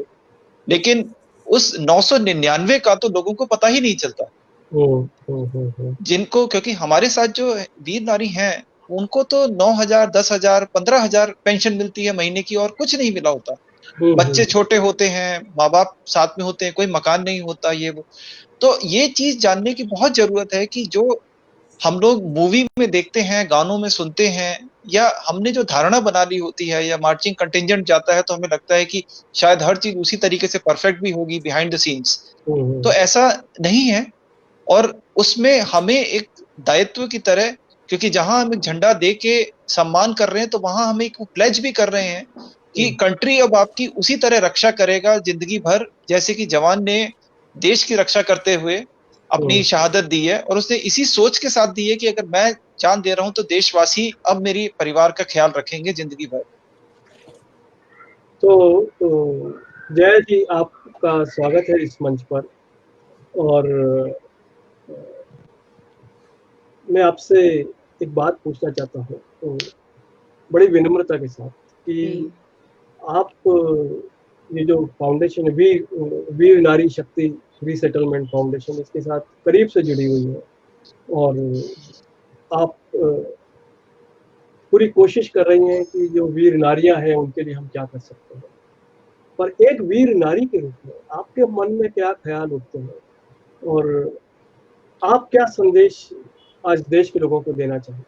एक वीर नारी के रूप में आप क्या कहना चाहेंगे? मैं वीर नारी शहीद लांस नायक राजकुमार महतो की हूँ, और मैं वीर नारी का जो जीवन होता है वो एक एग्जाम्पल बन जाता है कि हमें टूटना नहीं है। जैसे हमारे वीर पति ने शहादत दी बिना भय के, बिना डरे हुए, तो उसी तरह अब हमें भी अगर जीना है तो उसी जज्बे के साथ जीना है, और बच्चों का भी परवरिश ऐसा करना है कि लोग बोले कि ये उनकी वाइफ है और ये उनके बच्चे हैं जो आज वो उनके नाम को उसी तरह से रोशन कर रहे हैं, और कभी हारना नहीं है। मतलब उनके जाने के बाद अगर आपको तो बहुत प्रॉब्लम आती है, समाज से भी, परिवार से भी मिलता है, और समझने में ये होता है कि हम अकेले हो गए हैं, अब हम किसके पास जाएं, किसको अपना बातें शेयर करें। तो जैसे अभी जयंत सर ने कहा कि हमारे पास जो तिरंगा आ जाता है ना, तो वो देखकर भी हमें बहुत बहुत हिम्मत होता है। तो हम अपने सारे दुख तकलीफ उस तिरंगा को देखकर ही हिम्मत लेते हैं, और इतनी ताकत भर जाती है, हमें इतनी ऊर्जा भर जाती है कि फिर से हम अपने पैर पे उतनी ही मजबूती से खड़े हो जाते हैं, और हर प्रॉब्लम का सॉल्यूशन हम खुद ढूंढते हैं उसमें, और मिलता भी है। ओके, तो कहीं ना कहीं मुझे ये समझ में आ रहा है कि जो वीर नारियां हैं ये कहीं ना कहीं बहुत मजबूत है अंदर से। मेरा ख्याल है वो जो एक गर्व की भावना है, मैं बार बार ये बात सुन रहा हूँ और मेरा दिल एक रोमांच से भर जा रहा है कि हम एक जवान की पत्नी है तो हम टूट नहीं सकते। तो कहीं ना कहीं वो जवान जो है, मेरे ख्याल से उसकी जो ताकत है, उसका जो साहस है, वो वीर नारियों में भी उतना ही है। और ये जो बात है कि वो तिरंगा झंडा मेरे पास है, तो कहीं ना कहीं उनकी याद मेरे साथ है। कभी अगर उनकी याद आती है तो आप क्या करते हैं? क्या चलता आपके लिए?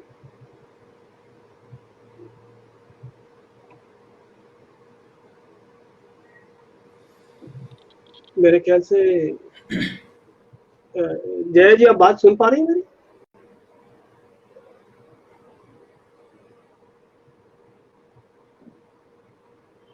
इस तकनीकी दुनिया ने हम सबको आपस में जोड़ दिया है, पर साथ में कुछ न कुछ इस तरह की छोटी मोटी चीजें होती रहती हैं। तो जया जी जब तक वापस जुड़े, उनका कनेक्शन हमारे साथ फिर से जुड़े। अच्छा, जया जी हमारे साथ ही हैं। ओके, तो दो वीर नारियां एक साथ हैं। मैं आप दोनों का अभिवादन करता हूँ कि आप एक दूसरे के साथ हर तरह से हैं। तो जया जी ये बताइए कि ये पूछ रहा था,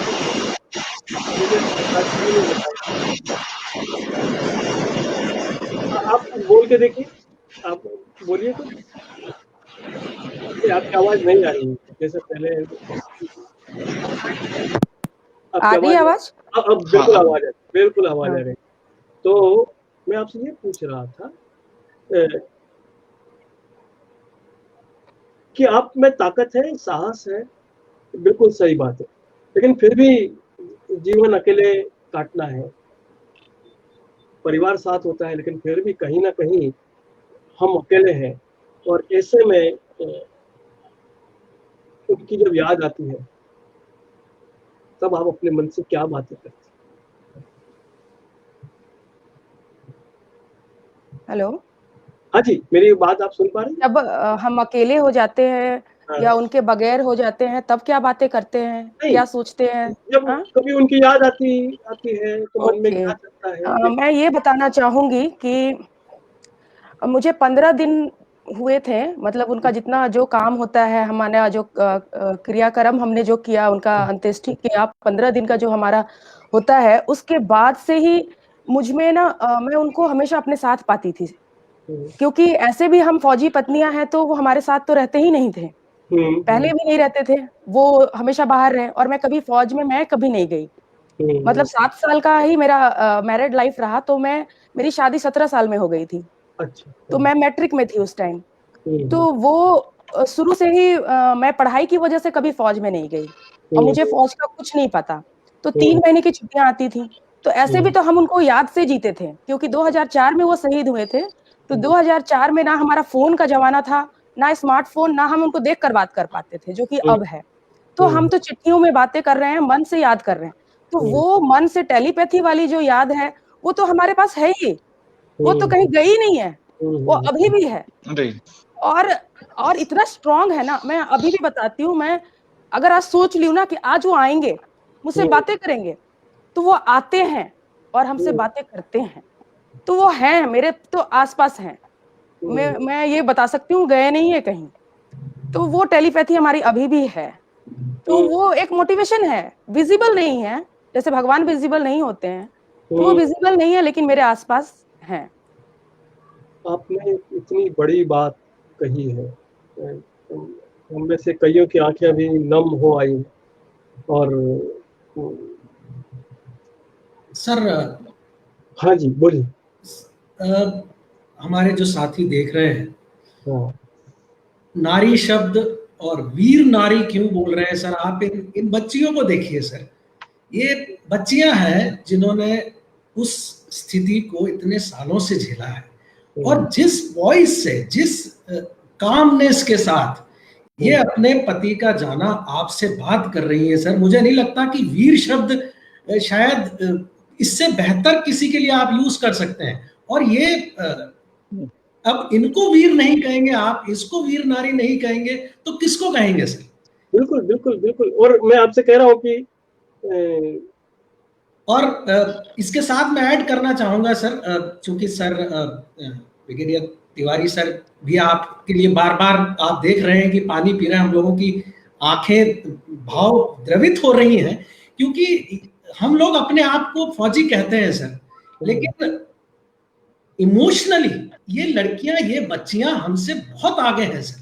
जिस हिसाब से ये जिंदगी को फेस कर रही है, मुझे तो लगता है कि हम पाकिस्तान को क्या फेस करेंगे सर, या हम पाकिस्तानियों को क्या हराएंगे, जिस हिसाब से ये जीवन की डेली मुसीबतों से लड़के जी रही है। ये भी फौजी हैं सर, सैल्यूट करते हैं इनके जज्बे को। बहुत thank you so much sir, आप इन देवियों से हमको मिला रहे हैं। और प्रशांत जी, आप इतना अच्छा काम कर रहे हैं। नहीं, शब्द कम हमारे हैं, शब्द कम है, लेकिन ये आपके चरण छूने की मतलब हमें करना चाहिए। और पुनीत सर, आपको थैंक्स अ लॉट कि आप हमारे फौजी परिवार की इन वीर नारियों को आप आज प्रस्तुत कर रहे हैं, और आप इनका जज्बा देखिए, इनका कामनेस देखिए। देखिए, मैं आपको एक बात कहना चाहता हूँ कि मैं तो बस एक जरिया बन गया हूँ, क्योंकि जब प्रशांत जी से मेरी बात हुई और मैंने इसके बारे में समझा, तब मुझे लगा कि ये मुझे पूरे हिंदुस्तान को ये बात बताना है। कहीं ना कहीं दिल में ये जज्बा उठा, क्योंकि और मैं बार बार लोगों से कहता हूँ कि आप ये समझिए कि ये शक्तिशाली नारियां हैं, और इसीलिए इनको वीर कहना पूरी तरह से जायज है। तो आज भी हम जब बात कर रहे हैं, तब हम कहीं वीर नारियों की आवाज में, उनकी बात करने के अंदाज में कहीं ये बात नहीं है कि अरे देशवासियों, हमको भूल गए, तुम हमको भूल गए, हमारा भी ख्याल रखो। नहीं, उल्टा कहीं ना कहीं देश के लोगों के अंदर आज एक ये भाव आएगा कि ये देश बिल्कुल सुरक्षित है। जिस देश की वीर नारियां इतनी मजबूत है, उस देश के जवान वहां पे किस तरह से खड़े होते। तो ये देश के लिए एक संदेश है आज कि हम मजबूत हैं, और जंग हर दिन लड़ी जा रही है, जंग हर दिन लड़ी जा रही है। वो शहीद आज भी हमारे साथ लड़ रहा है, हमारे देश के लिए आज भी लड़ रहा है। आज वो वीर नारियों के रूप में लड़ रहा है, आज उनके वीर बच्चों के रूप में, आज उनके परिवार के रूप में हमारे साथ लड़। तो अगली बार जब हम देश के जवानों के बारे में कुछ सोचें, तो उनके पूरे परिवार के बारे में सोचें। तो जया जी, आपने बहुत अच्छी बात की और जिस जज्बे के साथ आपने बात की, मैं आपको सलाम करता हूँ, बार बार सलाम करता हूँ।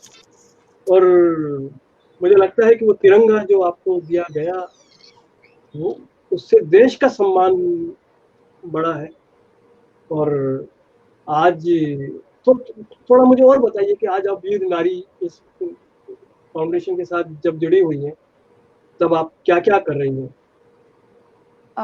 मैं ये बताना चाहती हूँ कि मेरे हस्बैंड को शहीद हुए 16 साल हो गए हैं, और 16 साल में मेरे आसपास जितनी भी वीर नारी अगर बनती भी है, होती भी है कैजुअल्टी, तो मैं कोशिश करती हूँ उनको कांटेक्ट करने की।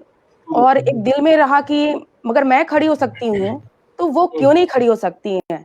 और यही सोच के साथ ना मैं हमेशा अपने जो क्षेत्र के हैं उनको अप्रोच करके उनसे मिलना, उनके साथ बातें करना और उनको भी अपनी तरह बनाने की कोशिश मैंने किया। और इसी सिलसिले में सोशल मीडिया के थ्रू ही मुझे पता चला था वीर नारी शक्ति फाउंडेशन के बारे में।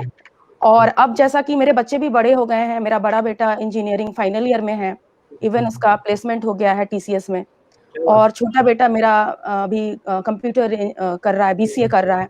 तो अब मुझे लगता है कि मैं तो थोड़ी सी लाइबिलिटी के हिसाब से भी थोड़ी ठीक हूँ, और मुझे कुछ करना चाहिए। और ये अपॉर्चुनिटी मुझे सर के ये में मिल रहा है। और प्रशांत सर से ये मुझे इतना अच्छा लगता है क्योंकि कल कैजुअल्टी हुई है और सर हमें उन वीर नारी से भी बात करने के लिए हमें ट्रेनिंग देते हैं, हमें बताते हैं कैसे उनसे बात करना चाहिए। तो वो जो सेटिस्फेक्शन हमको इस ऑर्गेनाइजेशन में जुड़कर मिल रहा है, वो हमको लगता नहीं है कहीं मिलता।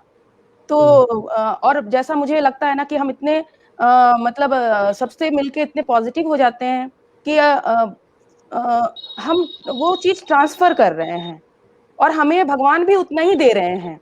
मतलब वो तो मैंने बताया कि हम तो मानते ही नहीं है कि हमारे हस्बैंड हमारे आसपास नहीं है। इवन मेरे बच्चे को भी मैं यही फील कराती हूँ।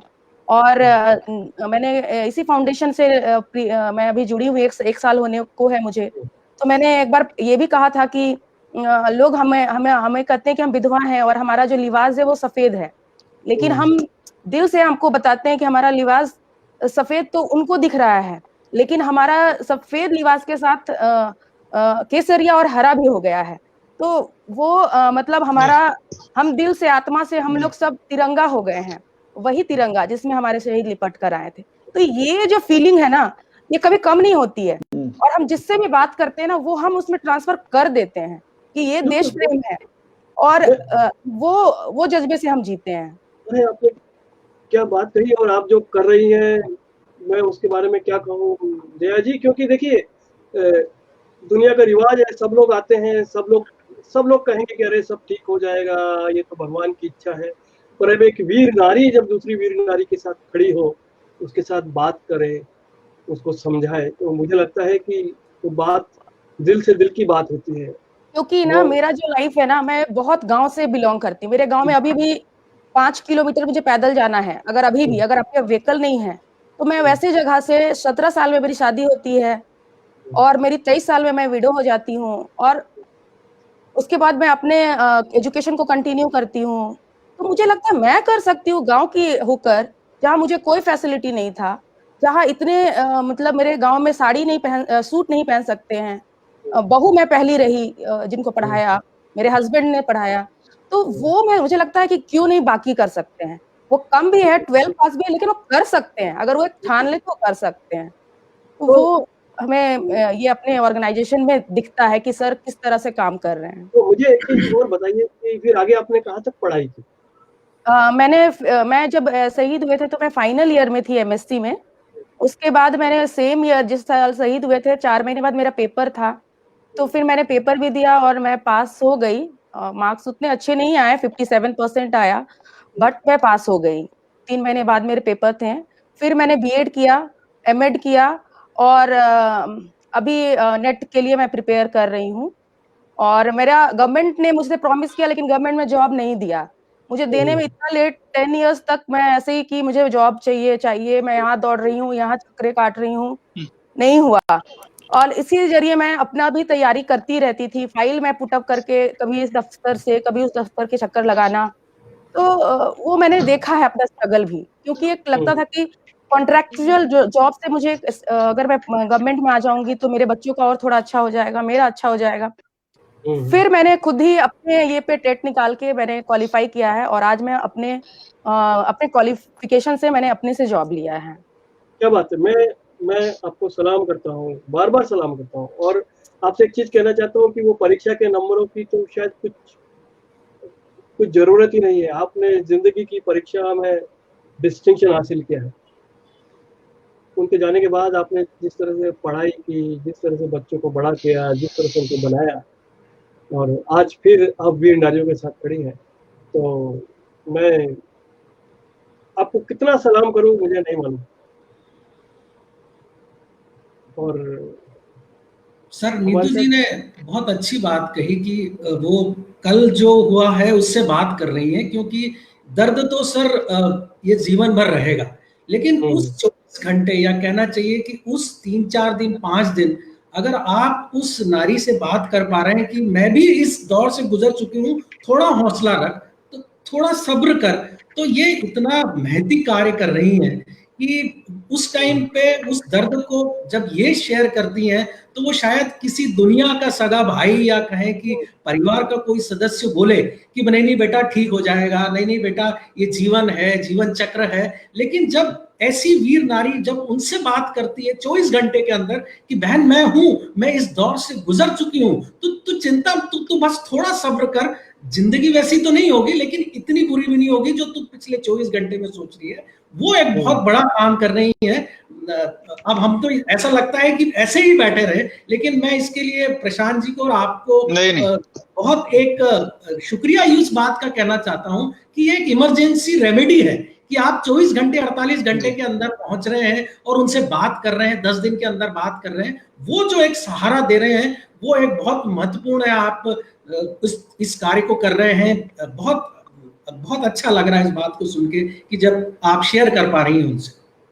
तो जया जी, नीतू जी भी आपके साथ ही है जी, तो उनको जरा आमंत्रित कीजिए, उनसे बात करें।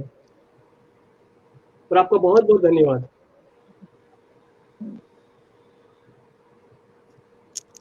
प्रशांत, कैप्टन पूर्वा तो मुझे अभी दिख नहीं रही है। ओके, तो आप उनको मैसेज कर सकते हैं। जी तो जब तक नीतू आ रही हैं तब तक एक चीज और मैं आपको को यहाँ पर बताना चाहूंगा कि ये शायद भारतीय सेना या इंडियन आर्म्ड फोर्सेस में फर्स्ट टाइम ऐसा अटेम्प्ट हुआ है या भारतीय इतिहास में जो हम लोगों ने कोशिश की है कि एक वीर नारी दूसरी वीर नारी को ग्रीफ और psychological counselling with in 48 hours या 72 आवर्स में कर रही है। क्योंकि हमने कई बार ये नोटिस किया कि जो शुरू के जो क्रूशियल 10 डेज 15 डेज होते हैं उसमें अगर उसको सही ढंग से डायरेक्शंस या गाइडेंस नहीं मिलती है तो वो उतना ही ज्यादा टाइम रिकवरी में लगाती है और कई बार उसका कॉन्फिडेंस लेवल भी बहुत ज्यादा नीचे चला जाता है। और यही करके हमने ये शुरुआत की और ये सारी जो हैं इन्होंने वॉलंटियर किया, तो इनके लिए जितना भी कहा जाए, प्रशंसा की जाए या वर्ड्स नहीं है मेरे पास, कि इनमें से कोई भी कभी पीछे नहीं हटी। और इनको जब भी कहा गया कि ये वीर नारी हैं, इनका परसों हादसा हुआ है या कल हुआ है और आप जाके इनसे बात कीजिए, और इन्होंने किया और ये एक्सपेक्टेशंस पे अबव द एक्सपेक्टेशंस रही। बिल्कुल सही कह रहे हैं। और नीतू जी जुड़ी हुई है हमारे साथ। तो नीतू जी नमस्ते, आपका बहुत बहुत अभिवादन है, गणतंत्र दिवस की बधाई। और आज आप वक्त निकाल कर हमारे साथ जुड़ी हुई है। तो मुझे एक चीज बताइए कि आप, जैसे कि आपने अभी सुना, जया जी ने बताया, प्राची जी ने बताया, उस तिरंगे झंडे के बारे में हमने बात की, तो एक वीर नारी के रूप में आप अपनी जिंदगी के बारे में कुछ बताएंगे कि किस तरह से जब आपको वीर नारी का दर्जा दिया गया उसके बाद जिंदगी कैसे बदली और आपने किस तरह से चीजों को अपनाया? बिल्कुल, देखिए, जब कोई भी औरत अपने पति को खोती है तो वो सबसे पहले भावनात्मक रूप से कमजोर हो जाती है। सबसे ज्यादा वो जो क्योंकि हस्बैंड के साथ जो इमोशनल अटैचमेंट होता है, हम उसी के ज़रिए अपनी ज़िंदगी जी रहे होते हैं। फ़ौजी के साथ हमेशा रहने का हमें अपॉर्च्युनिटी नहीं मिलता है। कई-कई दिनों तक हम अकेले रहते हैं, तो वो हमारी भावनाओं को सबसे ज़्यादा ठेस पहुँचती है और औरत जो होती है अपने आप को बहुत अकेला महसूस करती है। ऊपर से जो हमारी सामाजिक संरचना है, जब समाज में उसे विधवा शब्द से संबोधित किया जाता है, तो वो किसी प्रहार से कम नहीं होता है। बहुत चोट लगती है, जब हमें ये एहसास होता है कि हम विधवा हो चुके हैं। किसी दफ्तर में जाते हैं, किसी फॉर्म को भरते हैं, वहाँ एक कॉलम होता है मैरिड, अनमैरिड, विडो। मेरे हस्बैंड की फरवरी में डेथ हुई थी, 20 फरवरी 2020। मार्च में जब मैं कॉन्ट्रैक्चुअल टीचर हूँ, तो जब मैं कॉन्ट्रैक्ट फॉर्म भर रही थी, तो जब मैंने उस कॉलम पर टिक किया विडो, उस दिन मैं इतना रोई, इतना ज़्यादा मुझे फ़ील हुआ कि अब तक मैं मैरिड वाले कॉलम पर टिक करती थी। बहुत ज़्यादा तकलीफ़ होता है।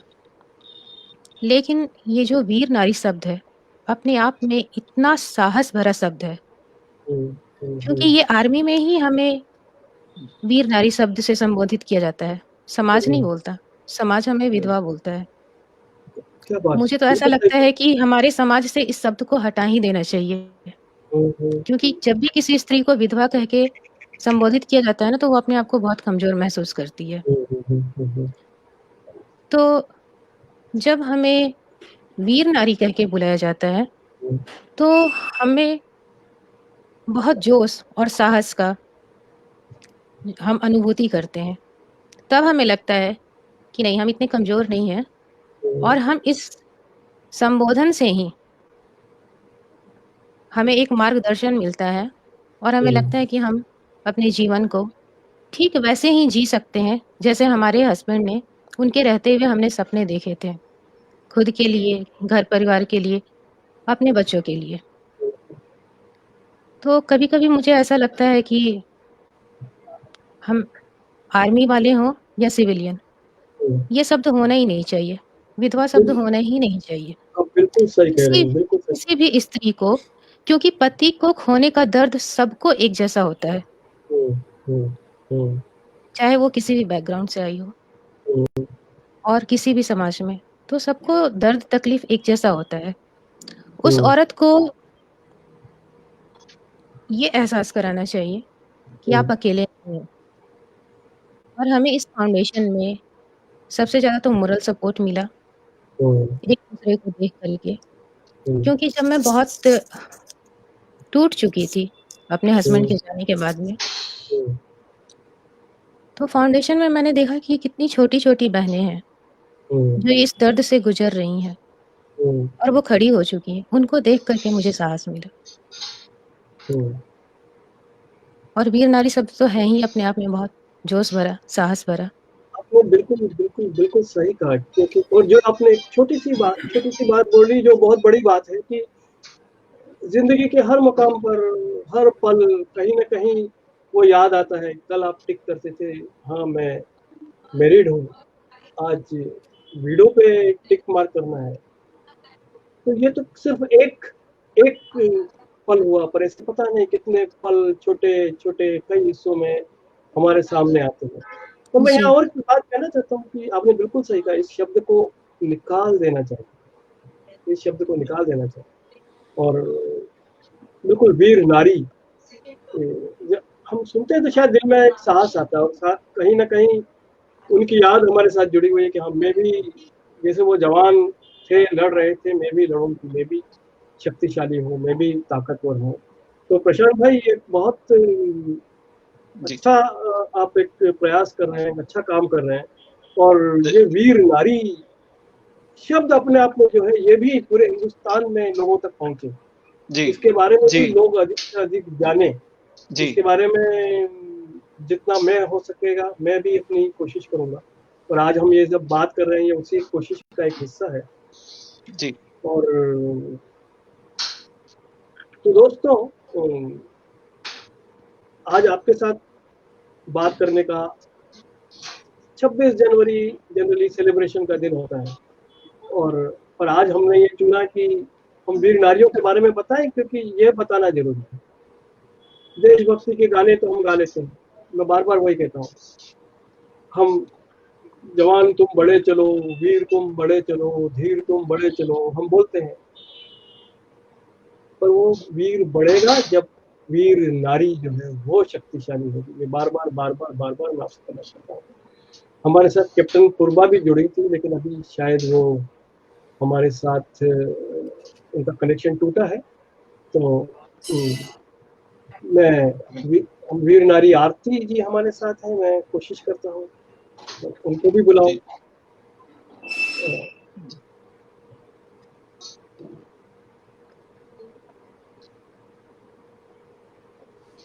आरती जी नमस्ते जी सर। संवाद में बहुत बहुत स्वागत है, और आप काफी देर से धीरज के साथ हम सबको सुन रही हैं, देख रही हैं। जी सर। तो ये बताइए कि आज एक बहुत बड़ा फोरम है। जय हिंद सर पहले सभी को। जय हिंद, जय हिंद, जय हिंद। जी जी। तो मैं आपसे ये कहना चाहता हूँ कि हमारी वीर नारियों ने कुछ बताया, प्रशांत भाई ने बताया, कर्नल मनीष व्यास ने बताया, ब्रिगेडियर जयंत साहब ने बताया। अब मैं चाहता हूँ कि आप अगर जो भी वीर नारी शक्ति फाउंडेशन के साथ मिलकर आप जो भी कुछ कर रही हैं, और वीर नारियों के बारे में आपके दिल के जो विचार हैं, अगर हम उसको आज हिंदुस्तान तक पहुंचाना चाहते हैं, क्योंकि एक बहुत बड़ा फोरम आज हमारे साथ है और कई लोगों के बात है, तो आपका संदेश सर, वीर नारी शब्द जो है वो अपने आप में तो एक अद्भुत है, और इस शब्द को कहने से हमारे अंदर एक अलग सी सकारात्मक ऊर्जा मिलती है, जिससे हम अपने आप को खड़े कर पाते हैं। और वीर नारी संस्था की तरफ से मेरी सबसे अच्छा अनुभव यह रहा कि मेरे हस्बैंड के गुजर जाने के बाद 2006 में मेरी हस्बैंड की शहादत हुई है। उस समय से मुझे कभी किसी ने याद नहीं किया सर। मैं एयरफोर्स से हूँ, भारतीय वायुसेना से बिलोंग करती हूँ, लेकिन मुझे कभी किसी ने फोन नहीं किया। मुझे पहली बार प्रशांत सर ने कॉल किया सर। वीर नारी पुनर्वास संस्थान की तरफ से जब मेरे पास पहली बार फोन आया तो मुझे अजीब सा लगा कि कौन है जो मुझे याद किया, क्योंकि पति के जाने के बाद ना तो मेरे पास कभी कोई लेटर आया, ना पूछा गया कि मैं हूँ, जिंदा हूँ, मेरा क्या हो रहा है, कुछ भी नहीं। तो पहले वो शख्स हैं प्रशांत सर, जिन्होंने हमसे ये पूछा कि आप कौन हो, आप किस सेना से बिलोंग करते हो। किसी को ये भी नहीं पता कि मैं कहाँ हूँ, जिंदा हूँ, बच्चे हैं, क्या है। पहली बार जब मैं सर से बात की ना तो मुझे बहुत अच्छा लगा, और मुझे लगा कि कोई है कि जो हमें याद कर रहा है, और वो भी सेना की तरफ से। तो आप मेरी जज्बा को बस इतना ही समझ सकते हो कि मैं कितने दिनों से याद कर रही थी कि कोई तो मुझे पूछे कि मेरे पति के गुजर जाने के बाद मैं जिंदा हूँ, मेरा क्या हो रहा है और मेरे बच्चों का क्या हो रहा है। तो ये अनुभूति मैं नहीं बता सकती सर। जिस दिन सर ने मुझसे बात किया था और मुझे इतना अच्छा लगा था कि मैं उसको नहीं अपने शब्दों में बयान नहीं कर सकती हूँ।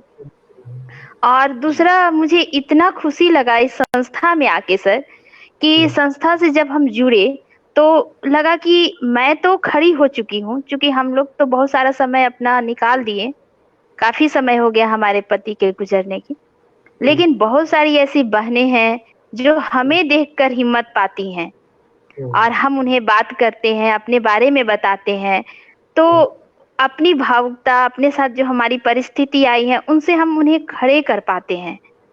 और मुझे बहुत अच्छा लगता है कि अपने जैसे बहनों से मिलते हैं और अपनी परिस्थिति को, मतलब हम उन्हें अपनी परिस्थिति में खड़े करने के लिए जितना भी हो सकता है प्रयास करते हैं सर अपने तरफ से।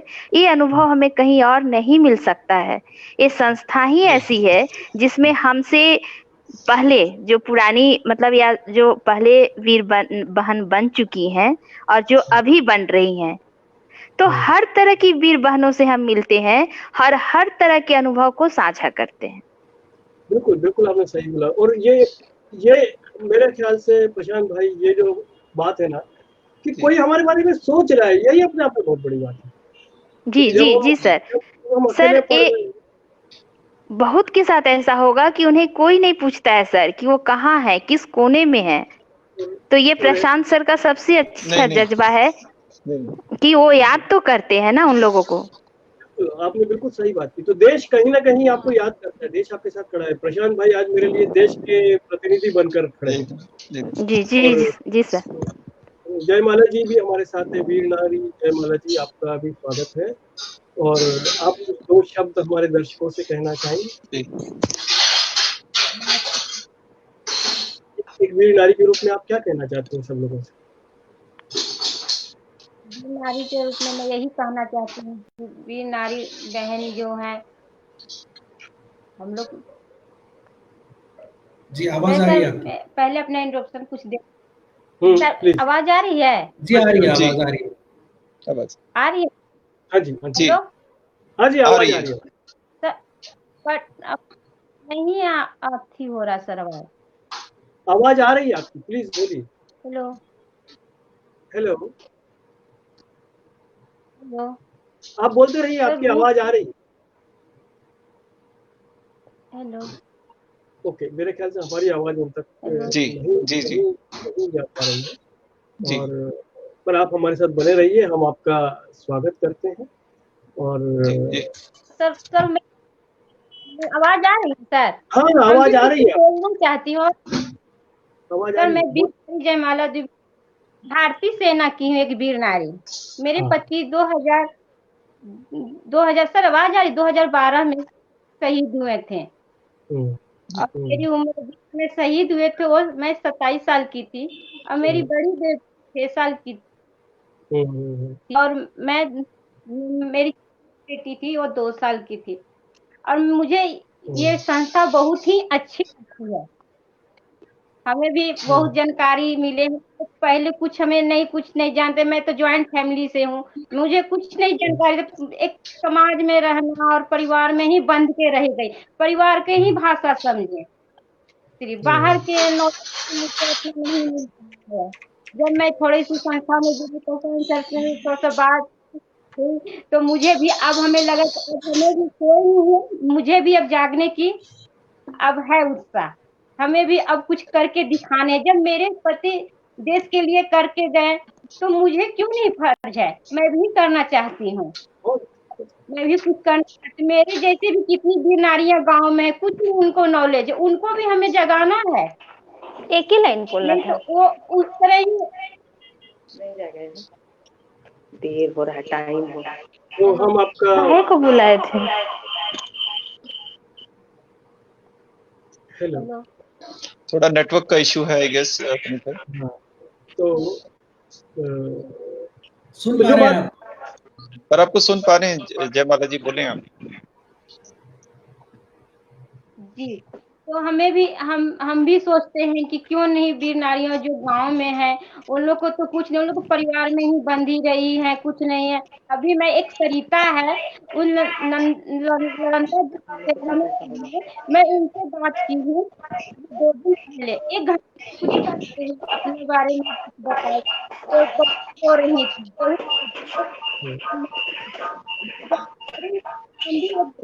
अभी आपकी आवाज नहीं आ रही, तो आपकी आवाज अभी नहीं आ रही।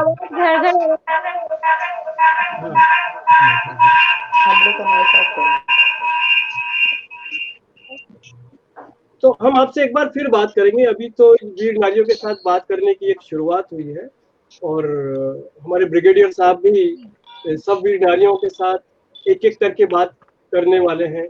ये आज तो एक शुरुआत हुई है, जो हम लगातार ये बात करते रहेंगे। आज हम मेरे इंजीनियरिंग कॉलेज के फोरम पर ये बात कर रहे हैं, पर वीर नारी शक्ति फाउंडेशन भी इस बारे में आप सब लोगों से बात करेगा। तो आज मैं अपने सभी साथियों से ये कहना चाहता हूँ कि दोस्तों, आज का संदेश यही था इस गणतंत्र दिवस का कि गणतंत्र मजबूत तब बनेगा जब हम देश के साथ खड़े रहेंगे और वीर नारियों के साथ खड़े रहेंगे। हमने कोशिश की ये बताने की कि किस तरह से शहीद होने के बाद लड़ाई खत्म नहीं होती, लड़ाई छोटे छोटे कई हिस्सों में लगातार चलती रहती है। सबसे बड़ी बात जो आज उभर कर आई वो ये कि वीर नारियां कितने साहस के साथ जिंदगी जी रही हैं, किस तरह से एक दूसरे का साथ निभा रही हैं। इसके बारे में शायद सब लोगों को पता ना हो, लेकिन अब ज़्यादा से ज़्यादा लोगों को इस बारे में बताइए। और यहाँ पर मैं ब्रिगेडियर साहब से ये अनुरोध करूँगा कि अगर आपके कुछ 2 फाइनल शब्द आप छोड़ के जाना चाहते हैं हमारे श्रोताओं के लिए तो बताएं। पहले तो वीर नारियों को जो शब्द सुन के मैंने इन लोगों से बीच बीच में बातें तो की हैं, लेकिन हम लोग अपने आप को सोचते हैं कि हम लोग बहुत इंस्पायर करते हैं, लोगों को बहुत प्रेरणा दे सकते हैं, बहुत ट्रेन कर सकते हैं, मोटिवेट कर सकते हैं। लेकिन कुछ चीजें जो जिसको हम कहते हैं ना ऑथेंटिसिटी, जो अपने आप में बहुत सच्चे रूप से जो निकल के आती हैं बातें, उसको शायद इंस्पिरेशन मोटिवेशन का नाम देना शायद ठीक नहीं होगा। अपने आप में एक एहसास पैदा करता है एक रास्ता दिखाने के लिए। वो शायद ये वीर नारी शक्ति, नारी की जो शक्ति का बयान किया गया है हमारे अपने पहले शास्त्रों में, नारी को वीर का शब्द से जोड़ा है और शक्ति उजागर हो रही है यहाँ पे।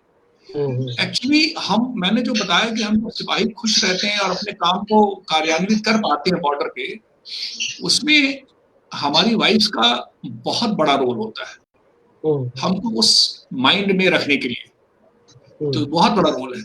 और ये दूसरी बात कि जाने के बाद से शायद पति के न रहने से इतना बड़ा लॉस नहीं हो सकता।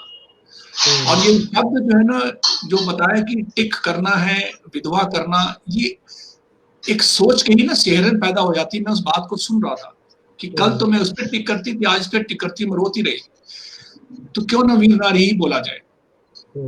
ये सिर्फ शब्दों का खेल है अगर देखा जाए तो, लेकिन ये ऐसी बातें इन्होंने बताई हैं जो मैं पहली बार सुना और मैं तो सोचने पे बहुत चीजों में मजबूर हो गया है। ये हमारी शक्तियां हैं। और प्रशांत ने आई थिंक जिस विचारधारा से इनको किया है, और मैं देखता हूं कि कोई भी कैजुअलिटी होती है इमीडिएटली विद इन 24 आवर्स कैसे कनेक्ट करती हैं यही वीर नारी, उनसे बात करती हैं। ये एक बहुत मुश्किल का दौर होता है, वो हम लोग समझ सकते हैं। और जिस तरीके से सहजता से, जैसे जया बता रही थी रांची की, कि हम बात करते हैं और उनको समझाते हैं, और ऐसे बहुत सारे केसेस हैं जो मुझे ऑफ कोर्स प्रशांत के जरिए पता चलती हैं, बात होती रहती है। तो इनको इस रूप में देना एक बहुत बड़ा है। ऑफ कोर्स ये उनकी अपनी मानसिकता, उनका बल है जो हमें बहुत सीख देता है। और मैं आज के दौर में मैं आपको ये सिर्फ बताना चाहूंगा कि मैं भी जब रिटायर हुआ 2 साल के बाद से मैं अपने कुछ काम में लगा हूं, और मैं भी ये लोगों को बताता हूं कि भाई आप कुछ कर सकते हो, आप अपना माइंडसेट ऐसा बनाओ, मोटिवेट रहो। लेकिन आज सुन के शायद मेरे में अंदर में एक और भी उमंग, उत्साह हुआ है कि इतनी प्रेरणा, कोई लिमिट नहीं है। शायद ये नारी लोग हैं जो दुनिया के किसी भी प्लेटफॉर्म पे बता सकती है कि आप किन बातों की बात करते हैं, अंतर प्रेरणा या इंस्पिरेशन की। ये लाइव एग्जांपल है। जिनको हम कहते हैं कि गांव से हैं, कम पढ़ी लिखी हैं, हमारी सामाजिक ऐसा नहीं, शायद जितनी सच्चाई से बताया है। और यही है कि पूरा आई थिंक देश है, हम लोग सब लोग साथ हैं। अगर कुछ नहीं हो पाता है तो किसी की शायद ना जानकारी से होता हो, हमें अपना भाव जो है ना प्रेम का रखना है, इसके प्रति, अपने प्रति, अपने बच्चों के प्रति। और शायद हम लोग संलग्न हैं, और पुनीत जुड़े हैं और मनीष जुड़े हैं, आपकी संस्था जुड़ी, तो ऐसे जुड़ते जाएंगे और कड़ियां बनती जाएंगी और बहुत अच्छा रहेगा। आप लोग का साथ जरूर चाहिए, हमारा साथ जरूर है आप लोगों के साथ। मैं आपसे एक बात कहना चाहता हूँ कि हमारी अलुमनाई में करीब 10 से 12 सर्विंग ऑफिसर्स हैं अभी, क्योंकि वो अपनी नौकरी के, अपने जो काम के कानूनों में बंधे हुए हैं और आज आके सीधे सीधे हमसे बात नहीं कर पा रहे हैं। कर्नल मनीष, वो भी आपके साथ सब जुड़ना चाहते हैं और मैं उन सबको आपके साथ जोड़ूंगा। और तो मनीष, आखिर में हमारी ये जो गेसू कम्युनिटी है, उज्जैन इंजीनियरिंग कॉलेज की जो कम्युनिटी है, उसकी तरफ से आप क्या कहना चाहते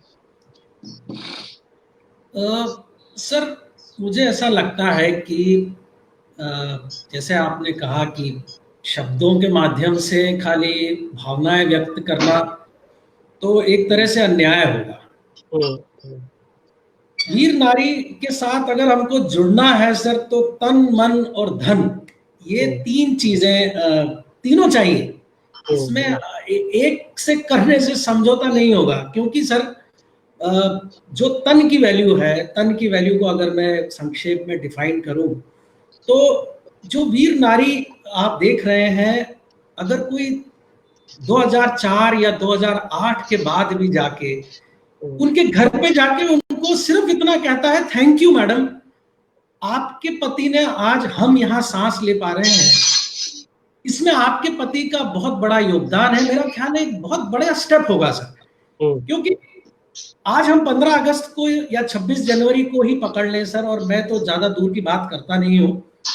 मैं समझता हूँ जो अगला संडे आ रहा है सर, और मैं आपके माध्यम से जो मुझे सुन पा रहे हैं, बुरहानपुर, हमारे पूरे मध्य प्रदेश के छोटे छोटे गांव हैं जहाँ की हमारे गेसू के एलुमनाई हैं, और न केवल हिंदुस्तान में बल्कि विदेशों में भी हैं। और आप अगर विदेशों में भी जाके पाएंगे कि कोई फौजी है जिसकी पत्नी वहां पर है, जो शहीद हुआ है, और मध्य प्रदेश है, बिहार है, यूपी है, हम तो सब दूर फैले हुए हैं सर। 127 तो दिल्ली में ही हो गए, अभी कुछ दिनों पहले प्रतीक सर ने ऐड किया है मुझे।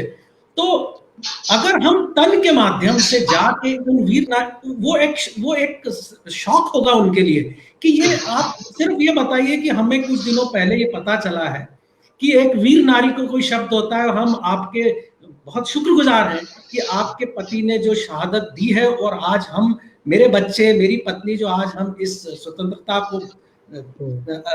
का लाभ ले पा रहे हैं, इसमें आपके पति का योगदान है। और थैंक यू कह के आप बाहर आ जाएंगे। मैं कहता हूं सर, उस नारी के जीवन में शायद वो अगले 3 महीने तक उस आदमी को धन्यवाद देगी और उसका शुक्रिया अदा करेगी, उतनी उसकी समाज में इज्जत बढ़ेगी कि देखिए एक कोई सिविल आदमी मेरे पास आके मेरे पति के लिए थैंक्स कर रहा है, जिसकी शहादत आज से 14 साल पहले, 17 साल पहले, 20 साल पहले या 1 साल पहले ही हुई है। और देखिए, मैं आज पूरे जीवन में मुझे इस आदमी ने थैंक यू कहा जो शायद मेरे गांव से मुझे कभी मिला भी नहीं।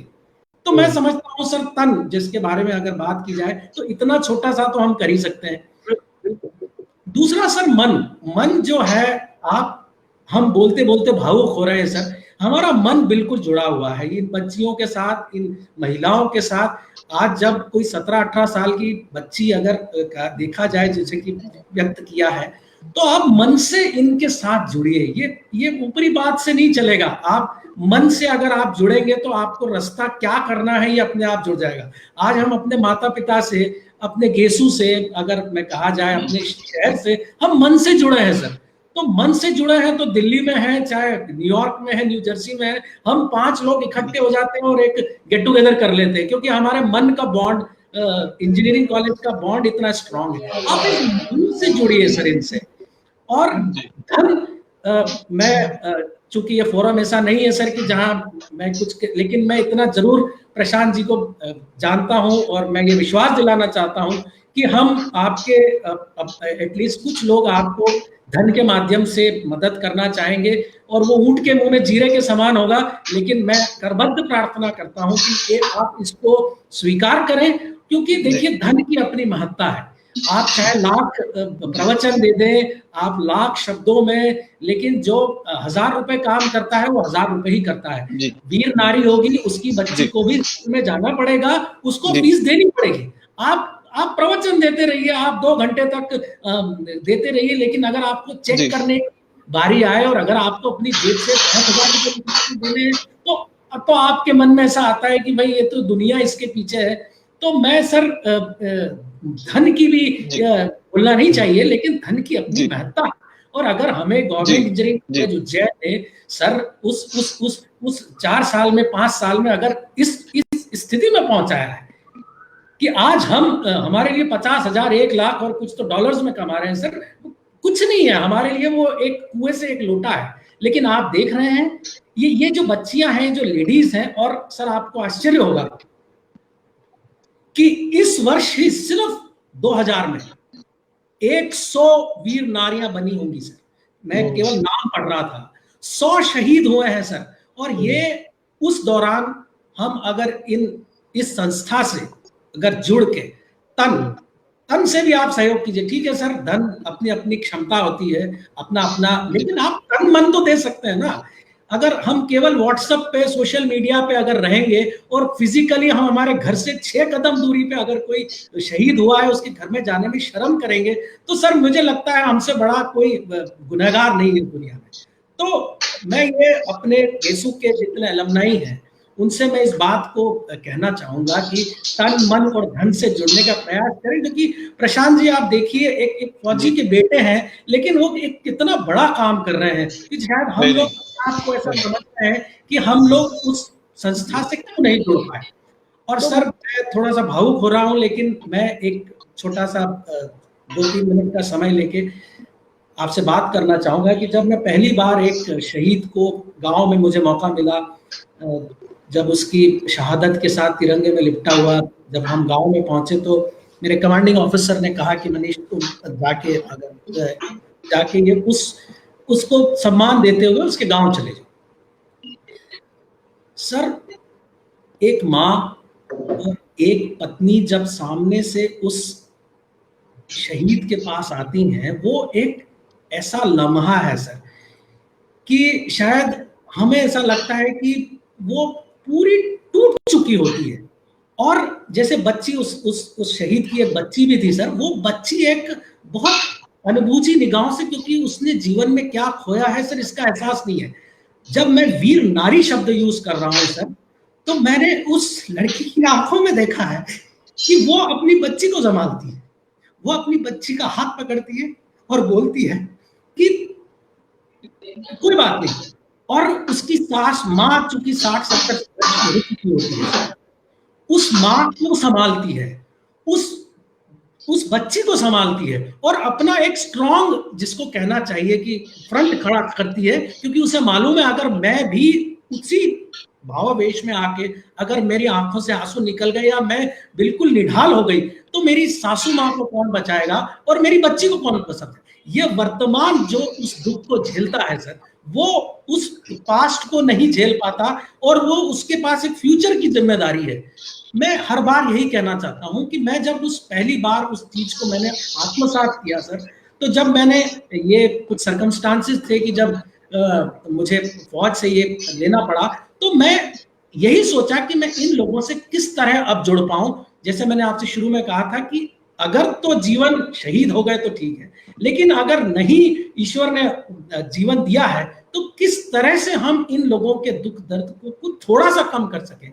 मैं अपनी बात को एक छोटे से समाप्त करना चाहूंगा सर कि आपने जो ये मेरा ख्याल है हजारों जो लोग देखेंगे या एक तरह से रिकॉर्ड बाद में भी चलेगा, तो हम लोग सर एक छोटा सा काम नहीं करना चाहते। मैंने बड़ी अच्छी छोटी सी कविता सुनी थी, तो वो शायद इस समय बहुत अप्रोप्रिएट है कि एक जंगल में आग लगी तो सारे पशु पक्षी जो थे सर वो आके उस आग को बुझाने में लगे, लेकिन कुछ कौवे थे सर जो ऊपर डाल पे बैठ के नजारा देख रहे थे। वो कौवे खाली कांव कांव कर रहे थे, तो हिरन था और बिल्ली थी और सब जो हाथी की जितनी क्षमता थी सब आके उस आग को बुझाने में लगे। तो एक चिड़िया भी थी सर, वो पानी बूंद लाती और उस आग में डाल देती, फिर उड़ के जाती और फिर बूंद डाल देती। तो जो कौवे थे सर, ये एक आप तो थिएटर से जुड़े हुए हैं सर, ये कौवा एक जमाने का है जो केवल कांव कांव करता है। तो वो कांव कांव करने वाला कौवा ये बोला कि अरे चिड़िया तो क्यों अपना वक्त बर्बाद कर रही है, इतनी बड़ी जंगल की आग है, ये दावानल है, ये तेरी चोंच देखी है तूने, और तूने बूंद देखी है, तो तू जिंदगी भर भी करेगी तो ये थोड़ा सा भी ठंडी नहीं होगी। तो उस चिड़िया का जो जवाब था सर, वो मैं आपसे शेयर करना चाहता हूँ।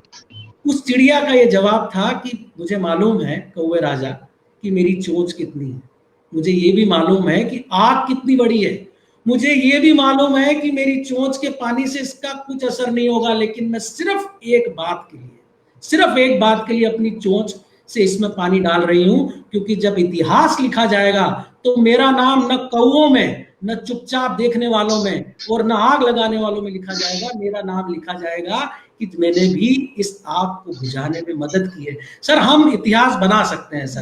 हम ये 100 रुपए 500 रुपए की बात नहीं है सर।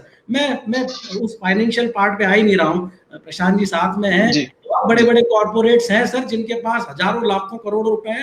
पैसा तो एक चीज है, लेकिन ये जो तन मन हम हर आदमी दे सकता है सर। तो मैं अपने ग्रुप में तो जरूर ये 92 बैच को आज अलग से भी बात करूंगा कि इस संडे तक तो दोस्त अगर तुम किसी एक वीर नारी के घर में होके आ गए तो आपने कुछ किया है, नहीं तो ये हमारा ज्ञान हमने इन बच्चियों को जो सुना है ये केवल एक रह जाएगा।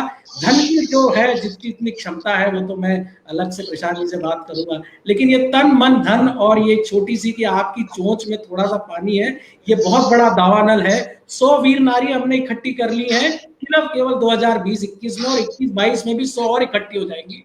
आप इस चोंच से पानी डालिए, इस दावानल को बुझाइए। मनीष, आपने जिस तरह से ये बात कही, आपके दिल से जिस तरह से बात आ रही है, उसको हमने देखा, समझा, महसूस किया।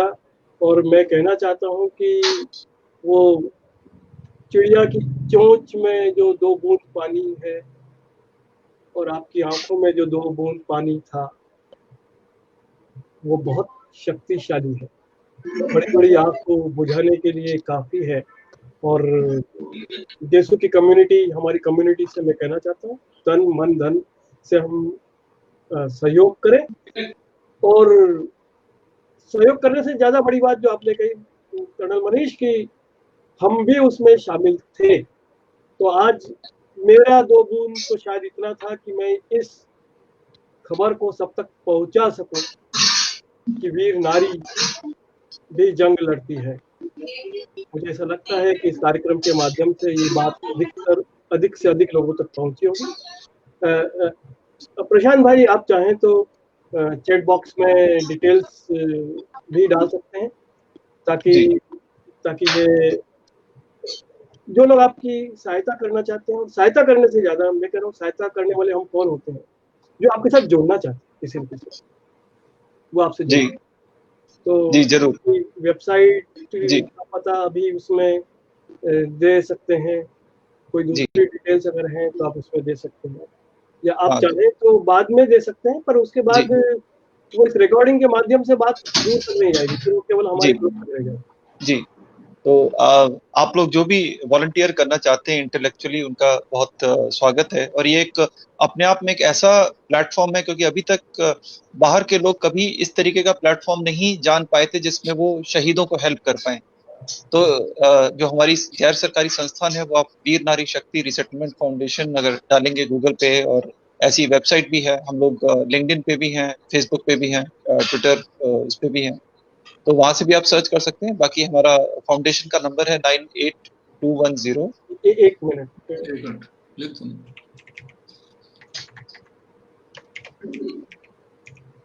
वीर नारी शक्ति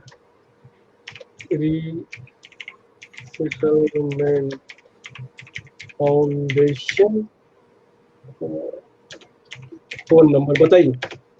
ये एनजीओ का नंबर है 98210 210 220 08।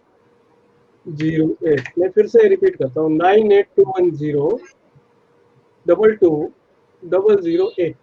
जी, ये व्हाट्सएप नंबर भी है, तो कोई अपना डायरेक्टली मैसेज उसमें कर सकता है और वो बात कर सकता है। और इंटेलेक्चुअली वॉलंटियर करना है तो आप उसमें भी बहुत स्वागत है आपका, और फिर हम आगे अलग से चर्चा कर सकते हैं किस तरह हम बढ़ाएं।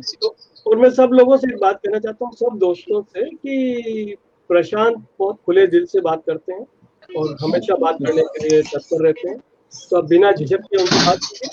और जेसु की हमारी कम्युनिटी ने बहुत बड़े बड़े काम किए और इस मुहिम में हम जुड़ेंगे, ऐसा मुझे पक्का भरोसा है। तो मैं ब्रिगेडियर साहब आपका, जयंत तिवारी जी, कर्नल मनीष, प्रशांत भाई, वीर नारी हैं, उन सबका शुक्रिया अदा करता हूँ। किसी कारण से कैप्टन पूर्वा हमारे साथ जुड़ी थी लेकिन बाद में जुड़ ना पाई, उनको भी मैं सलाम करता हूँ, उनका भी मैं धन्यवाद करता हूँ। और आप लोगों की, और सबसे बड़ी बात आखिर में फिर से कहना चाहता हूँ कि वीर नारियों का साहस अतुलनीय है, और उस जज्बे के साथ ये देश आगे बढ़ता रहेगा, ये देश चमकता रहेगा, ये देश मजबूत रहेगा,